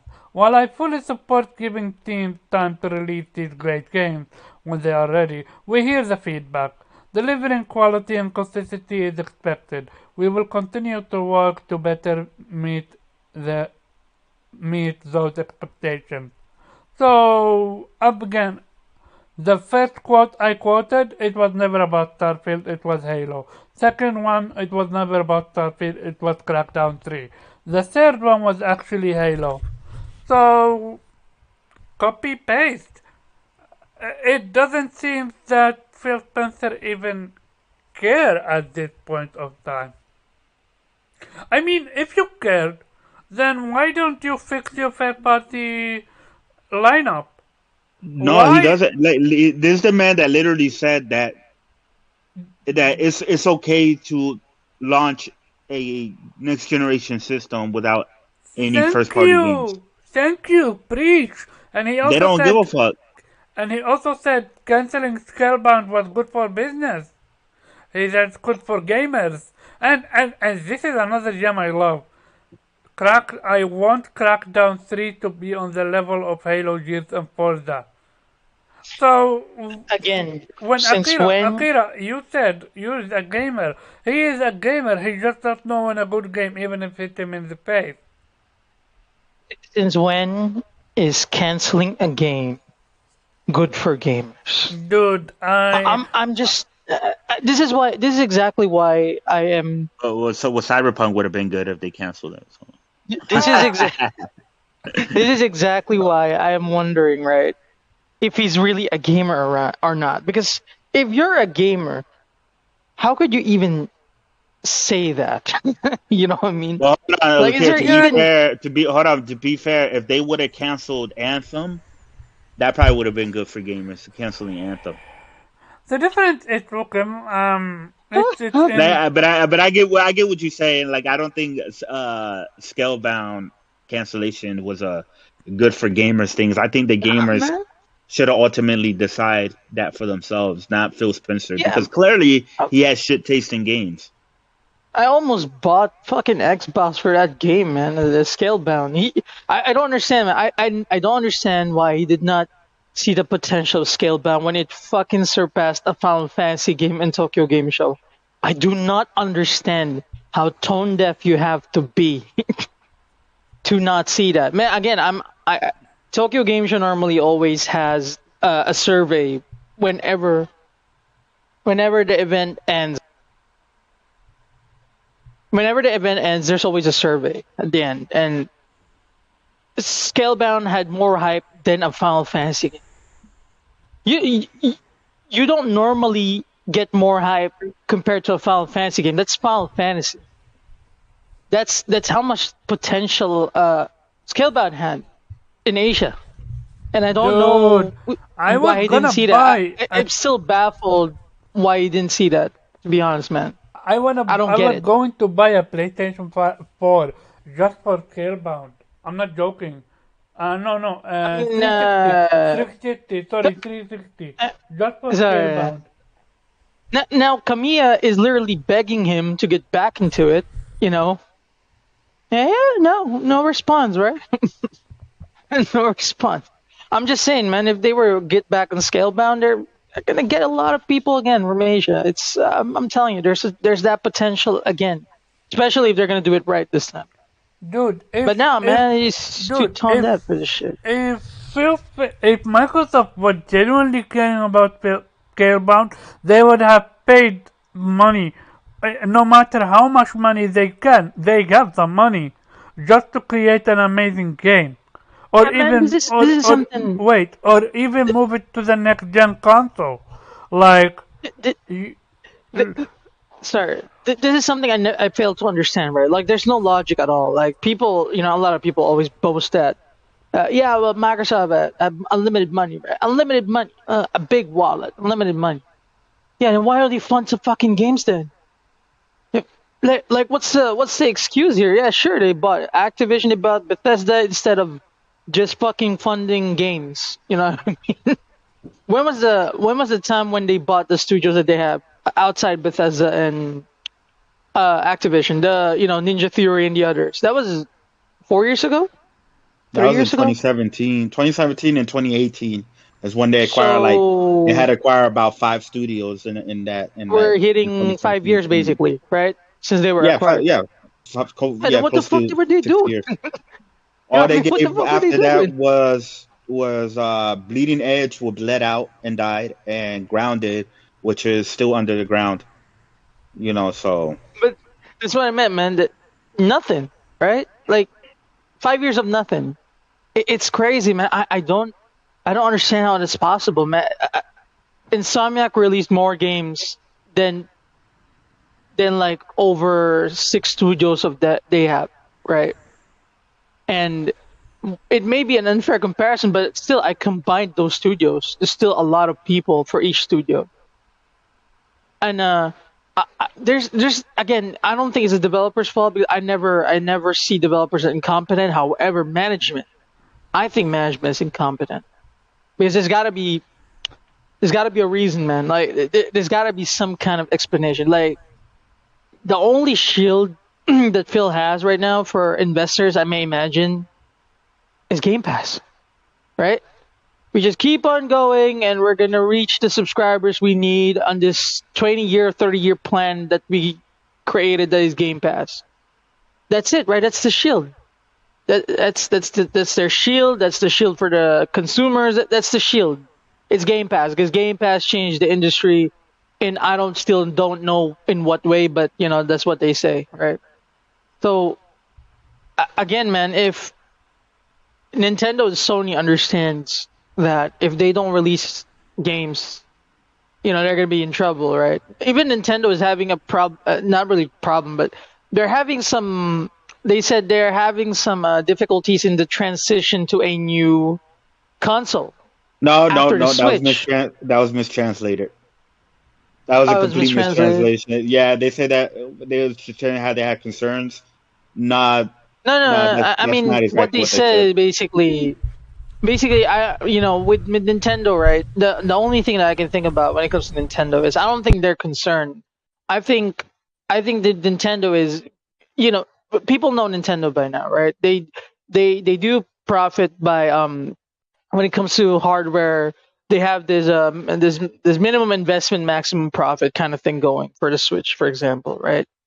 And if you're gonna get a next console, Nintendo will be making this choice, right? Whether they're gonna invest more, might take a loss, or still try to find a way not to take a loss at all when they sell the next console that they have. I think that's the only, let's say, that's the only thing that Nintendo's working on is figuring out if they're gonna invest more at the loss for a powerful new Nintendo console, or they're gonna find a way to still, sell that at a profit and try to upgrade to the point that they don't need to invest more than what they can, profit from. Something like that. I think that's only what I see from Nintendo.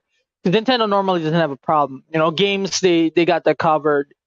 I really think it's just a transition between the new console and the old popular Switch, that they still have a hot momentum going. That's it. I don't think they were concerned at all. When I saw the headline, I also don't Yeah, think so. no, But I do think, they were saying how yeah, their next transition for their consoles needs to be as smooth as possible. Not yeah, that yeah, they have a exactly. major concern, and to them No, no, that's not easy. major concern. All they need to do is the Switch Part Two, right? Make it backwards compatible, so make sure all the old Switch games run on it. And of course, the Switch is still going to get supported about it 2 years after that until everybody hops on the Switch too. I don't see But them having that much of a problem. nah, nah, I don't think it's a problem. I think it's just the investing thing. You know, Nintendo. We know Nintendo, right? Despite we love them, we know them. we know, we know they can be scummy as well. But no, that besides the point. Despite of that, right? They still know they need to release games, and they release good and fun games as well. That's why they sell. I don't know where we And ended in this topic, but but no. I'm trying to say is this: PlayStation, Sony, and Nintendo knows this, and they doing it right. Right? You cannot tell me somebody who joined the gaming landscape, right, does not know that. It can't be. Like it just doesn't make sense to me. That's the anomaly that is Microsoft right now with Xbox. I don't understand what's the what's the plan here? Like, what's the logic here? They're so hard to read. Like, all I see from them is Game Pass, and the only thing that I can see from them is that they want to put Game Pass on other consoles if that's like the end goal. Because if they can put Game Pass anywhere, everywhere, then that's the ultimate goal. They don't need to worry. People make the games for them, and they earn money out of it from the subscription just by making some deals here and there. That's it, Hey right? guys, yeah, I gotta go. yeah, Oh Take yeah, care. sorry. I'm ending it Yeah, right now. take care. What's called? Sorry. Do your outro, Weeb. Oh yeah, it's Weave Chair, aka Blue Rhizome. You can find me on Twitter and YouTube and Other Nation. Later, Weeb. Thank you for joining every single time. Sure. Morgan. I mean, we're still talking. I already talked about. We're still talking about the same thing, right? No, you can do your outro because you already give Oh, your input. Unless you have something else to say. Oh no, I didn't know we were done with the show. All right, hey everybody, it's Morgan, aka Chill Bandit. Thanks for joining, everybody on the panel, everybody in the chat. Thanks for coming through. See you next Saturday. For sure. Ghost, are you still here? He left. That was I was afraid of. So there are other topics that I wanted to cover, but I'm gonna move it to Ghost channel tomorrow. Innate, do your outro. Yeah, just Innate or the real Innate on Twitter. Um, you know what it is. Keep it gaming. Back to 13 Sentinels. Yep. Shout out to Kay. She couldn't make it. She's probably asleep. But let her sleep. Give her sleep. Chris Ratchet, do your outro. Yeah, man, it was good. Good talks. Thanks for having me on. And yeah, just catch me on Twitter at Chris Righteous. You're always welcome to join anytime you want. As for me, I'm Caravan. You can find me at Caravan Squad on Twitter and Games and Anime Squad here also every Saturday, Friday 5 p.m. Eastern Standard. And you can find me at Vitamin G Podcast every Monday. That's still going on. Yeah, Vitamin FC yeah, and yeah, them. yeah. So what Oh happened with man, it should be a lot of crying there, right? what Should be. happened with Vitamin G, which I can't wait for Monday because the um, SC left because he has something A to lot of take care crying. of, and what's his name? Dante is now taking the lead with this one. Wait, FC left? That's the Yeah, Xbox dude, right? Oh, he switched to PlayStation? He's more a PC dude than Xbox dude. Oh, okay, He okay. left because he has Nah, something he's to an take care. Xbox dude that tries to say he's a PC dude. No, Yeah, he Xbox. Yeah, genuinely is alright, a PC dude. He is. In any case, 8 p.m. Eastern Standard Time. I want to thank our people that came through, and I will thank people in the chat. Feel free to hit that like button and share out the stream. Growing, and we're 31 episodes strong and moving forward. And I always enjoy doing that. I just wish I had a better setup, but my laptop is so dog shit. I'm trying to save money for a genuine PC so I can stream at 4K, 60 FPS, and stuff like that, and build a better podcast. But yeah, no, this is genuinely a great show. J-Body, FC is busy right now with life. He's mostly talking about sport, and he's rehabilitating his knee. So he's not Ah, just, okay. and he just beat, I think, Elden Ring or something like that. Yeah, I thought I switched to PlayStation. I was just wondering. No, he still has on Xbox, and yeah. See you later next few weeks. See you later. Uh, oh my god, this was the once